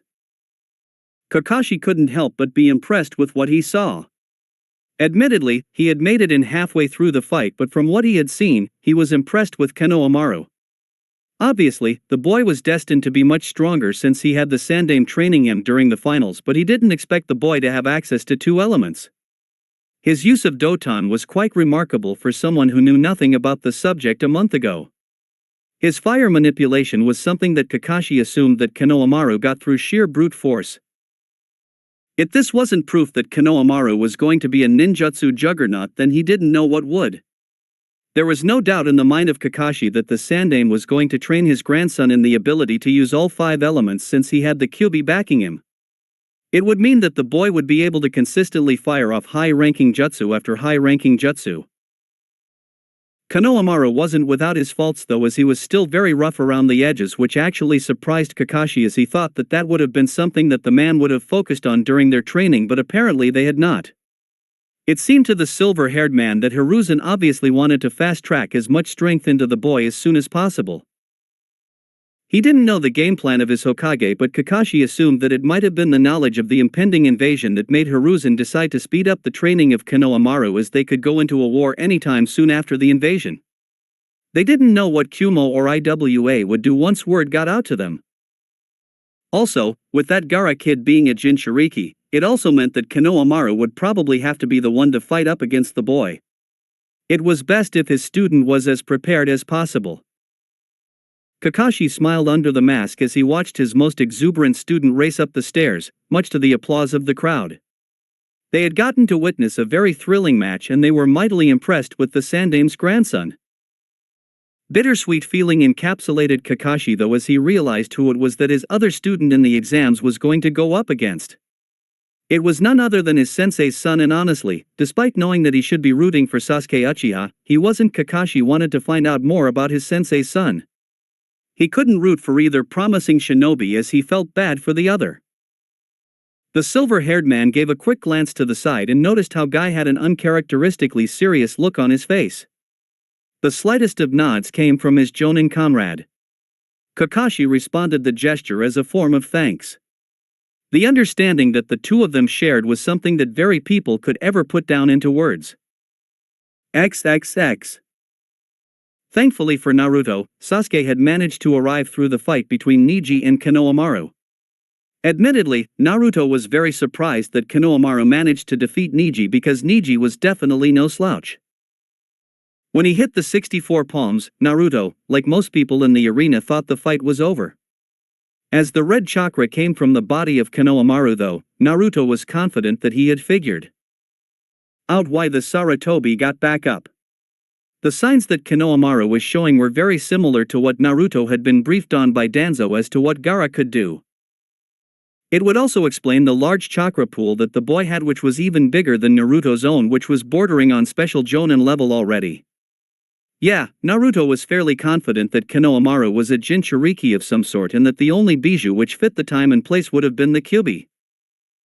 Naruto knew that his match with the boy just got that much harder. His attention to Konohamaru was broken when he heard the fight had started.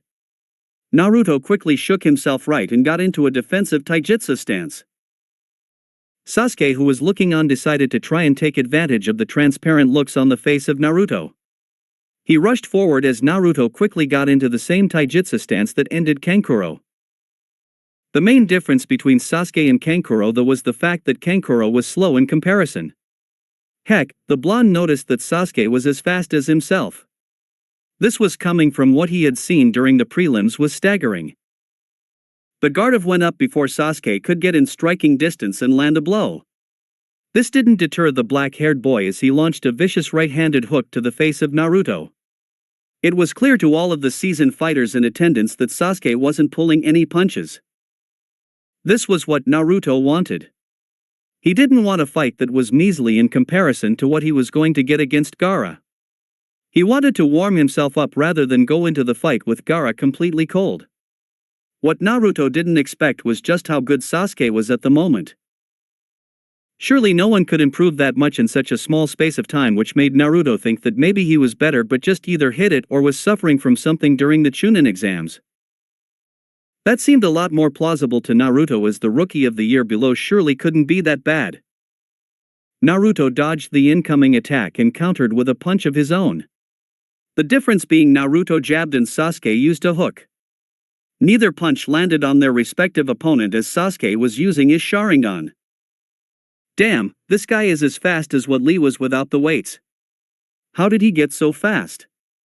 As Sasuke was thinking this, Naruto couldn't help but gape. Here he was mightily thankful that he had continued his harsh physical training, as otherwise he would have been in for a world of hurt.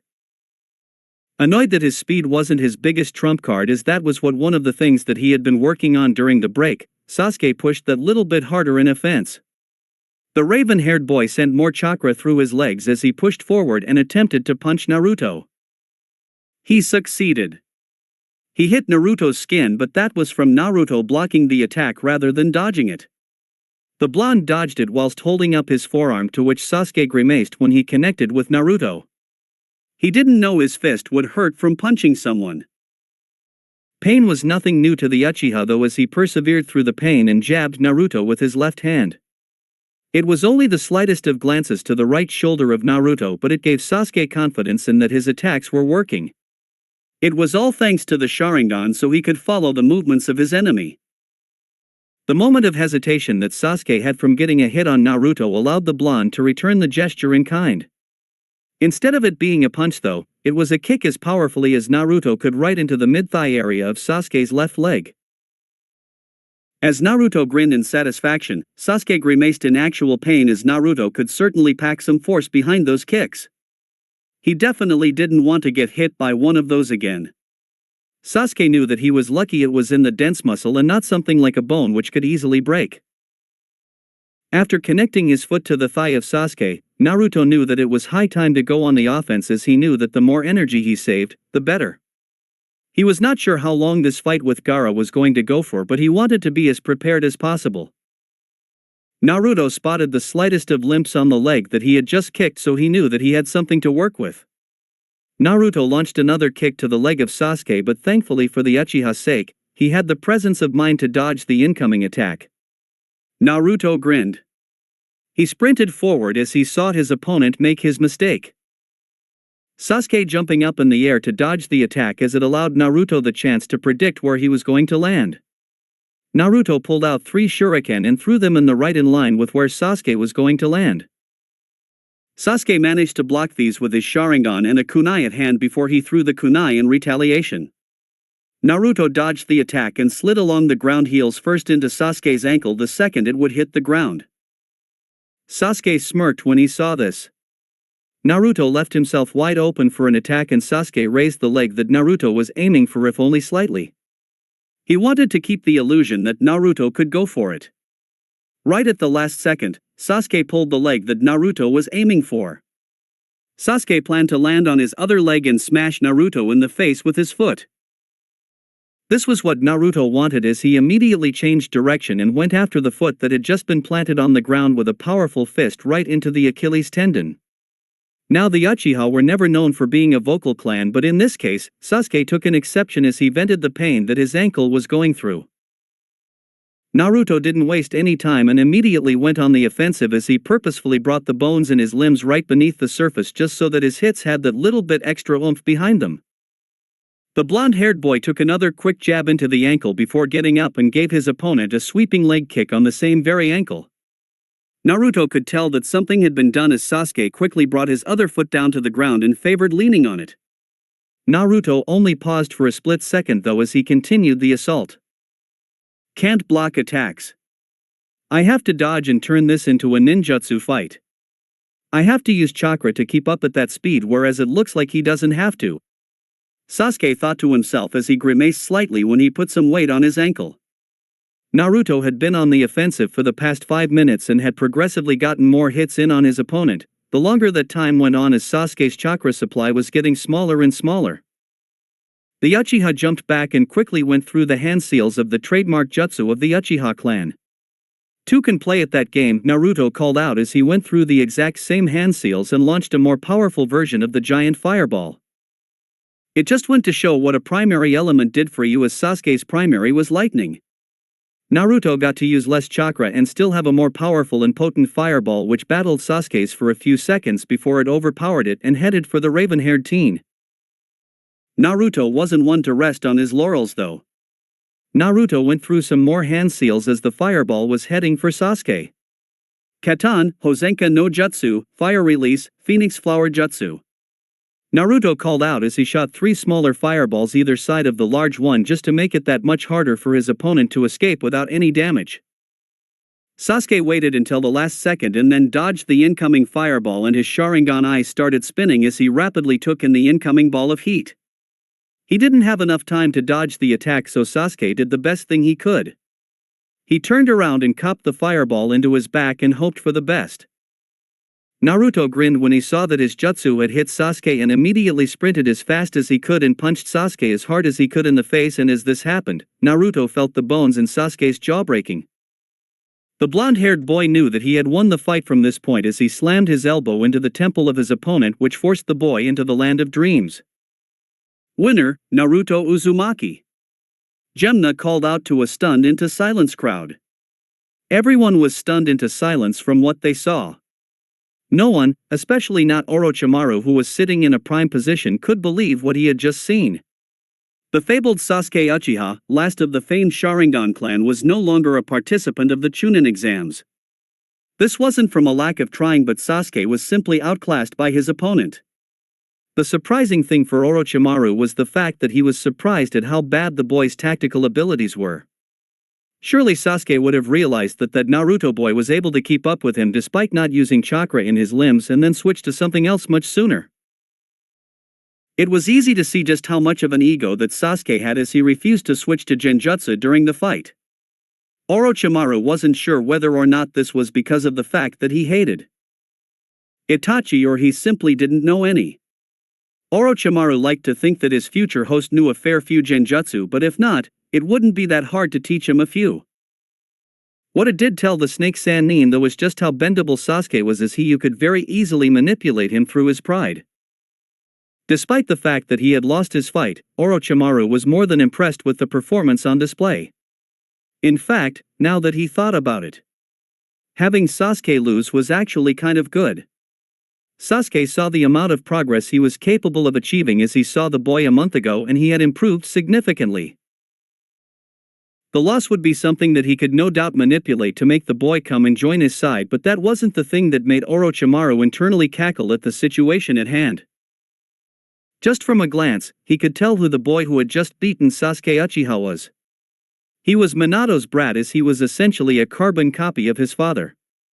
What was even more intriguing for Orochimaru was the fact that, judging from the looks on the face of his former sensei, Hiruzen was looking at the boy for the first time as well. If that was the case, then that meant that the boy would probably be very isolated as a kid, as he knew his sensei all too well. There was no doubt in the mind of Orochimaru that Hiruzen held resentment for the fact that it was his grandson who was the host of the Kyuubi and not Minato's son. He probably forced those who were close to the Minato to stay away from the boy. Now, seeing just how much talent he had, he probably wanted to get the boy into his back pocket since he showed such promise. Well, two could play at that game, and Orochimaru decided that he would have to look into Minato's son further, as he could be a viable host if something happened to Sasuke. XXX. Orochimaru wasn't the only Sanin who was impressed with what they saw of one Naruto Uzumaki. Jiraiya was much more vocal about his praise for the boy as he cheered him on the completion of his match. Just from watching Naruto, he could tell that the boy had as much potential as at least his mother, but it was leaning more towards the camp of his father. Naruto just so happened to be as fast as Minato at the same age, but he looked like he had a completely different skill set as a fighter. The Yondaime Hokage was always a finesse-style fighter, whereas Naruto was more like his mother in the sense that he seemed to like brute force and strength. Jiraiya couldn't help but grin. That was the type of shinobi that he liked because it was very similar to himself.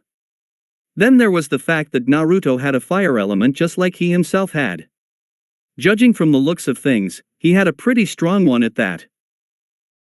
Yes, he could definitely see why Asuma was raving on about the boy's potential, but in his opinion, from what he had seen, Naruto was good, if not great for his age, but he wasn't the once-in-a-generation talent like his father, at least from what he had shown so far.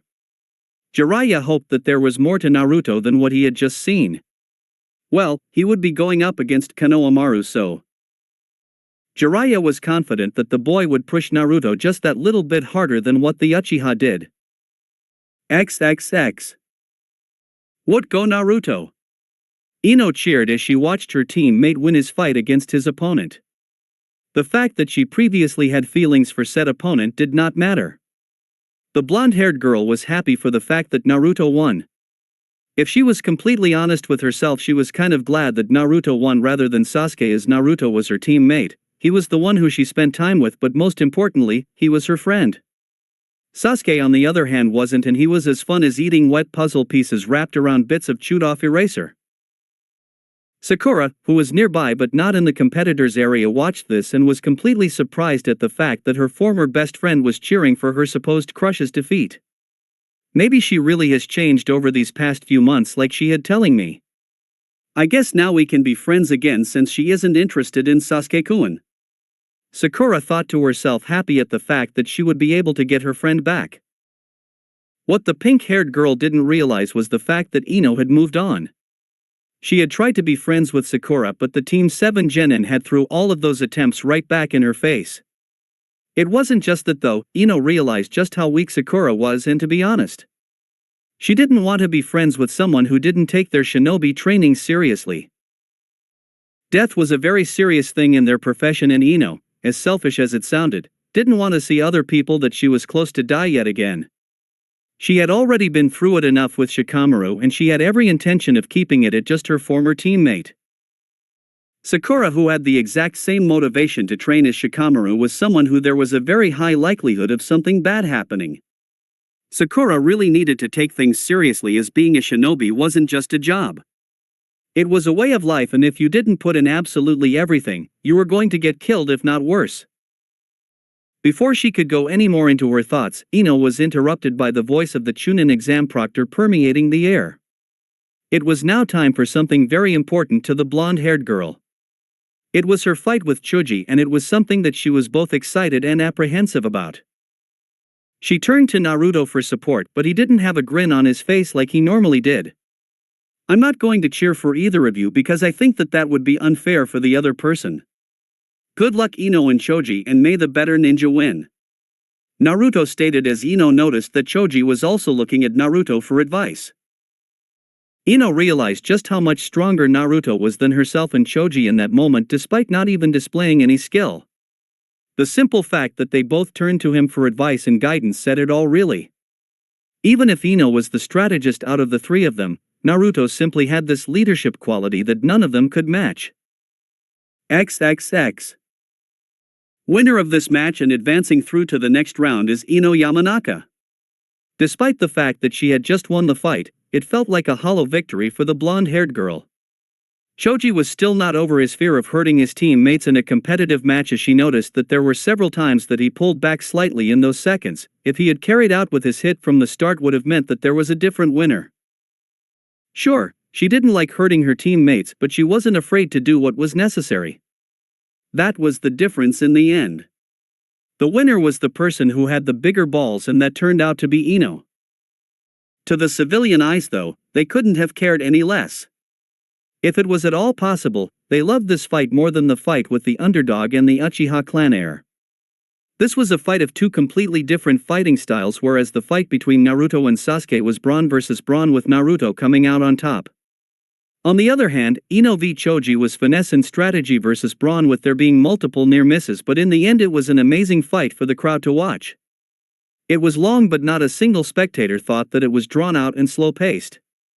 There was always something going on. Ino winced as she clutched her right triceps, as Choji had managed to hit it hard and cork the muscle. Outside of that and quite a large amount of bruises, that was all the damage that had been done for the girl. Choji was similar except for a cut that sliced a little deep into the shoulder muscle. The train of thought was interrupted by the proctor of the match. Winner by forfeit is Gaara Sabaku. The three shinobi turned their head around at a fast pace and noticed that the blonde-haired girl from Sunigakure had just thrown in the proverbial white towel. To be honest, this wasn't something that Naruto hadn't already thought of, but it did disappoint him. Here he was hoping that he would have been able to find out some more information about Gaara. With the fight between Gaara Sabaku and Temari Sabaku being the final round of the quarter-finals, can Konohamaru Sarutobi and Naruto Uzumaki please come down to the arena for the first semi-final? The resulting booing from the forfeit was replaced with cheering. They knew that Konohamaru was definitely a good shinobi, as it was in his genes, and that Uzumaki kid had shown real promise, as he had managed to defeat Sasuke Uchiha as well as being the third-priced favorite to win the tournament itself behind Gaara and Niji Hyuga. They were very much interested in watching this match. Good luck, Naruto. Ino cheered for her teammate and gave him a hug. There was a slight change in complexion for the Uzumaki's face, but he had the sense of mind to return the hug. Konohamaru, who was looking on, was a bit miffed to say the least. It wasn't just the fact that he thought Ino was fairly attractive and the fact that she was actually a pretty good kunoichi, but mostly how his opponent was getting encouragement from people he cared about whilst he was getting none. Both of his teammates had been knocked out of the tournament, although, to be fair, Konohamaru seriously doubted whether or not Sasuke would cheer for him even if he was here. Konohamaru made his way down the stairs whilst Naruto shunshined into the arena. There was a massive grin on the face of Naruto as he couldn't wait for this. Ever since learning about Jinchuriki and watching Konohamaru's previous fight, the blonde-haired, blue-eyed boy was keen to have a spar before the real deal in his next match. The other reason why Naruto was excited was that there was no doubt, with being a Jinchuriki, Konohamaru was definitely going to favor using ninjutsu as his primary form of offense and defense. This for Naruto was a fresh change of pace. He was used to going blow for blow in a taijutsu fight. His fight with Naruto was definitely going to be a dick-measuring ninjutsu battle. You won't be getting lucky like you did against Sasuke team. I'm going to be winning this fight, going on to win the exams and finally take the hat off my grandpa. Konohamaru boasted proudly enough that everyone in the arena got to hear him. The grin that was on the face of Naruto was gone and a smirk replaced it. Please, do you really think you have a chance of any of that? You're about to go one-on-one, mano-a-mano up against the Great One, and by the time I've gone to Suna, Iwa, Kiri, Kumo and finally back via Kirigakure, I will lay it the smacketh down on your candy ass. After this, I will be known as the people's champion and I will become the Hokage. Admittedly, he was saying that he would become the Hokage just to spite his opponent, but then when he thought about it, being famous, having tons of money, a mountain with his face on it, but most importantly, money. It actually didn't sound that bad. Of course, Naruto was solely thinking of the positives and had never given the negatives of the position a single thought, but hey, he was a kid. Naruto saw the fury on the face of the scarf-wearing boy and he grinned. He knew that he had gotten underneath the skin of his opponent. Gemna, like most shinobi after having seen the quarterfinals, eagerly wanted to find out just how good these two were. That was why he didn't wait all that long at all to start the match. The resulting cheer only further served to add pressure onto the shinobi in question, but they didn't hide from it, they relished in it. Begin! And the second that Gemna called this, Naruto was off like a rocket. This was a stark contrast compared to the fact that in all of his other fights, including his preliminary round fight against Kankuro, he was very much a defensive-based fighter. Naruto was hoping to catch his opponent off guard. He did, and his speed was simply too much for Konohamaru to react when not prepared. Naruto punched hard to the face of Konohamaru right along the jawline. Since he didn't have his knuckles brought to the forefront of his fists, Naruto's punch didn't carry as much damage in it as it could have done. That being said, it was more than enough to be able to make Konohamaru aware of just how much damage his opponent could do. Naruto followed it up with a kick to the stomach of his opponent, which made the boy skid along the ground due to the force. Naruto continued the chase for his opponent as Konohamaru did a flip and went through some hand seals very quickly. Katun, Gukakyu no Jutsu, Fire Release, Grand Fireball Jutsu. The scarf-wearing genin called out as he fired of his jutsu. Naruto had to backpedal as he himself went through the hand signs and released the exact same jutsu, although Naruto's was much hotter and more potent. It just went to show that learning elemental manipulation happened to be very beneficial. The two fireballs collided and it was Naruto's one that won out in the end as his stalled for a little bit before pushing onto Konohamaru. After having seen what happened to Sasuke, Konohamaru made sure that something like that didn't happen again. Dotun, Dorihiki no Jutsu, Earth Release, Earth Wall Jutsu, and a 6-foot-tall wall quickly rose out of the ground and blocked the fire from hitting Konohamaru. Naruto wasn't one to rest on his laurels though, as he jumped on top of the wall and peered down. To his surprise, when he looked below the wall, he didn't see any sign of his opponent at all. The blonde-haired boy quickly assumed that Konohamaru had done some kind of jutsu and went underground. Naruto decided to stand on top of the earth wall as it would give him the greatest viewpoint in the stadium and would make it that much harder for Naruto to get caught off guard. He would be able to solely focus on his reaction times on the dirt beneath him. Well, that was until he saw something out of the corner of his eye. That must be one of the clones that he used in his fight against Neji. Naruto stayed on top of the wall as he waited until the clone got towards him and punched it hard in the face. It immediately dispelled and Naruto turned around to face the other direction and saw another Konohamaru coming at him. This must be the real one. Naruto thought to himself as he waited for it and gave it a hard kick which dispelled the jutsu. Shit, it was just a clone. Before Naruto had any time to think things through, Konohamaru had already come up out of the wall that he was standing on and gave Naruto a powerful uppercut to the jaw. Konohamaru knew though that one punch was not enough to secure the victory, so he gave two more to the stomach of Naruto as they were falling towards the ground. Naruto blocked the second punch.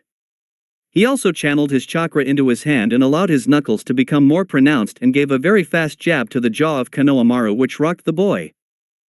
To be honest, Naruto was impressed with the stamina that his opponent had. He didn't know many people who could survive that many of his punches and come back without there being any sign that he had even done any damage. Katan, Gokaku no Jutsu. Fire release, Grand Fireball Jutsu, Konohamaru called out as he launched yet another fireball in the direction of Naruto. Instead of fighting fire with fire, this time Naruto dodged it and turned and faced Konohamaru. Naruto noticed that his opponent didn't even show any signs of chakra exhaustion yet. It was during this that he had an epiphany. He couldn't go jutsu for jutsu in a pissing contest with Konohamaru as he would certainly lose. That didn't even factor in the fact that he would be going up against another Jinchuriki in the next fight being the grand final. He knew that he had to end this fast. Naruto ran forward towards Konohamaru, but unfortunately for him, Naruto had to dodge the efforts of Konohamaru, who wanted to keep the fight long-ranged. The scarf-wearing boy had his hands in the final seal of the Katan, Hozenka no Jutsu, Phoenix Flame Jutsu, and he was constantly firing off small fireballs in the direction of Naruto.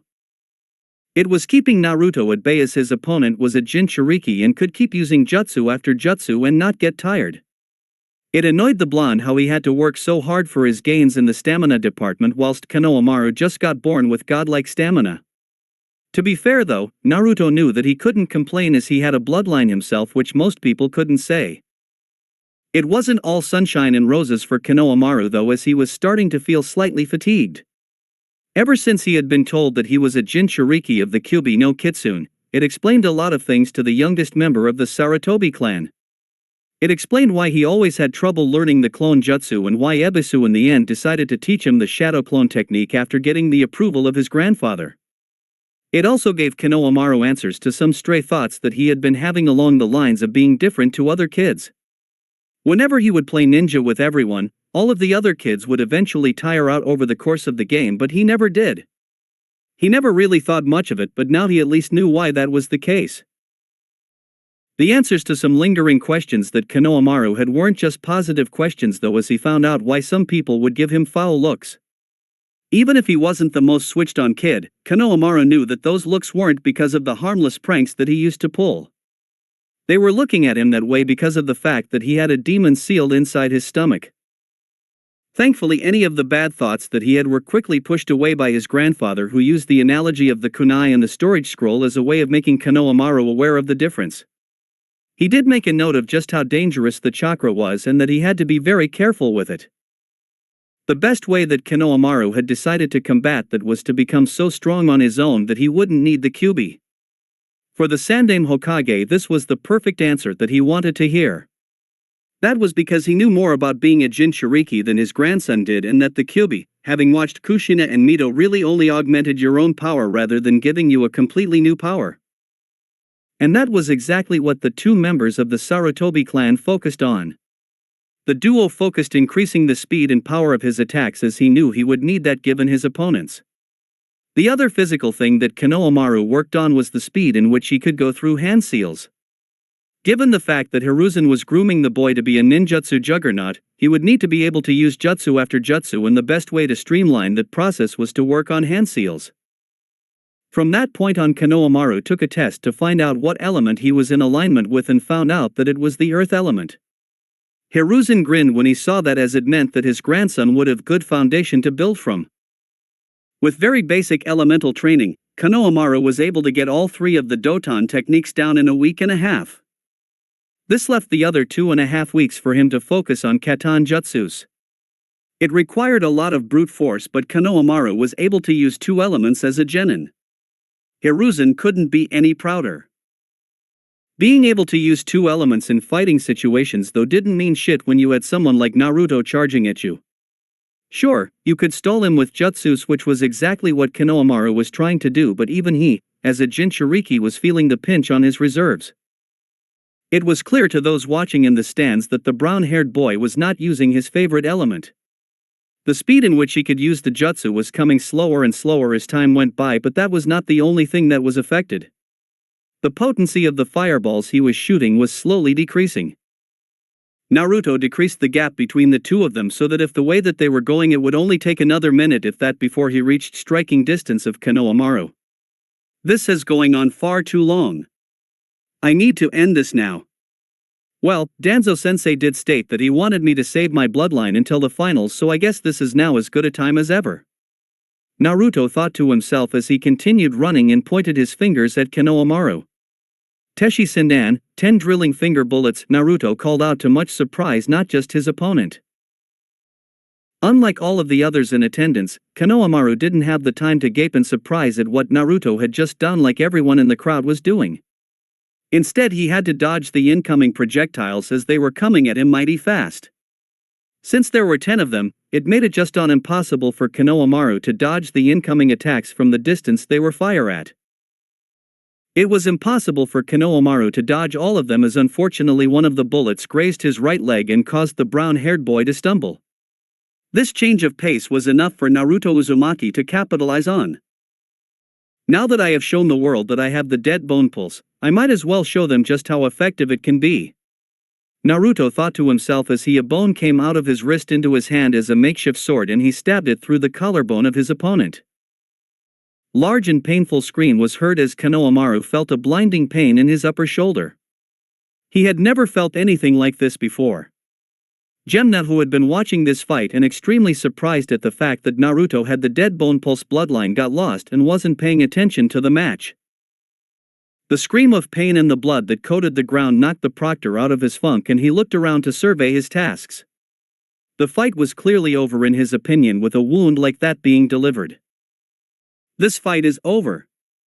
The winner of this fight is Naruto Uzumaki. XXX.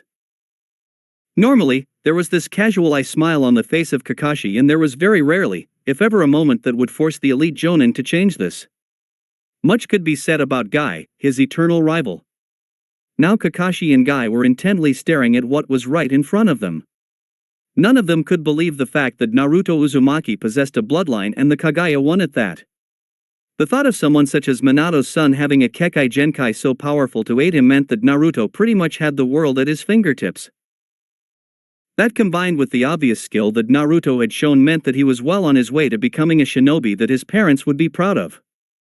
There was only one question that had left in the mind of Kakashi. How in the blue hell did Naruto get the bloodline in his system? Well, Kakashi knew that Minato's ancestors originated from Kirigakure, but he had no idea that they were connected to the Kaguya clan. Even still, the silver-haired Jonin thought that it was a bit far-fetched for Naruto to have the bloodline solely from Minato, as his sensei had never once shown any attributes to being a bloodline holder. That meant that there had to be something from the other side of the family gene pool. When it came to being a Jinchuriki and how that affected your genetics, very little was actually known about the process. The general consensus was that the bloodlines came from being the children of Jinchurikis.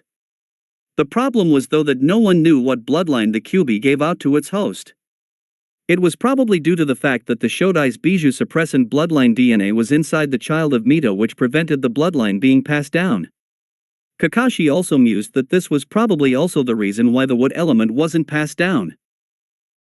There was none of that DNA with either Kushina or Minato to affect it this time around, and Kakashi was shooting at blanks here, but he guessed it probably found the DNA of Minato and instead of giving him a new bloodline from scratch, it gave him the dead bone pulse due to his genetics. All in all, it meant that Naruto was someone who had even more potential to become just as good as his father when it came to the shinobi arts. From the looks of things, he was well on his way. XXX. Orochimaru couldn't help but lick his lips. There was a veritable gold mine of potential right there in front of him, just ripe and ready for the pickings. The combination of Minato's natural skill, Kushina's bloodline and chakra reserves along with the dead bone pulse that Naruto was easily on his way to becoming a monster on the battlefield. He could see the boy becoming a mixture of Kimimaro and the Raikage. A boy like that would become the perfect second in command for himself after he took over the body of Sasuke Uchiha. He was essentially a better version of Kimimaro because Orochimaru seriously doubted that the two bloodline holders came from the same direct gene pool, so that would hopefully mean that Naruto didn't carry the same genetics that caused Kimimaro to lose so much of his strength and cardiovascular ability so quickly. Then there was always the fact that converting the boy and getting him to destroy Konoha would be going against absolutely everything Minato and Hiruzen stood for. The joy of looking at their faces after using the Edo Tensei would be amazing. A brief glance to the side showed to the former Konoha ninja that Hiruzen was just as shocked at this development as he was, and that was good. It meant that the boy had no bonds with the Hokage, which would make it easier for young Naruto to join him. XXX. Unaware to the thoughts going on in the mind of his former student, Hiruzen couldn't believe what he had just witnessed. Never in a million years did he expect to see Konoha with another bloodline. It was even less believable to see it come from none other than the son of Minato and Kushina. Regardless of the fact that he had a bloodline, Naruto was showing serious promise as a shinobi, and it was about time that he reached out to the boy and start training him. Hiruzen was certain that the boy would be a strong shinobi, rivaling hopefully his father if given the right circumstances. Little did he know that he would never get the chance, as not just his life but Konoha and the entire elemental nations would forever change, with this day being the catalyst. That's it for today. Remember to show your support to the creator of this story if you enjoyed it. If you would like more parts of the story to be uploaded, leave a comment and subscribe to get notified when the story continues. Bye-bye for now, and I hope that you all have a wonderful rest of your day.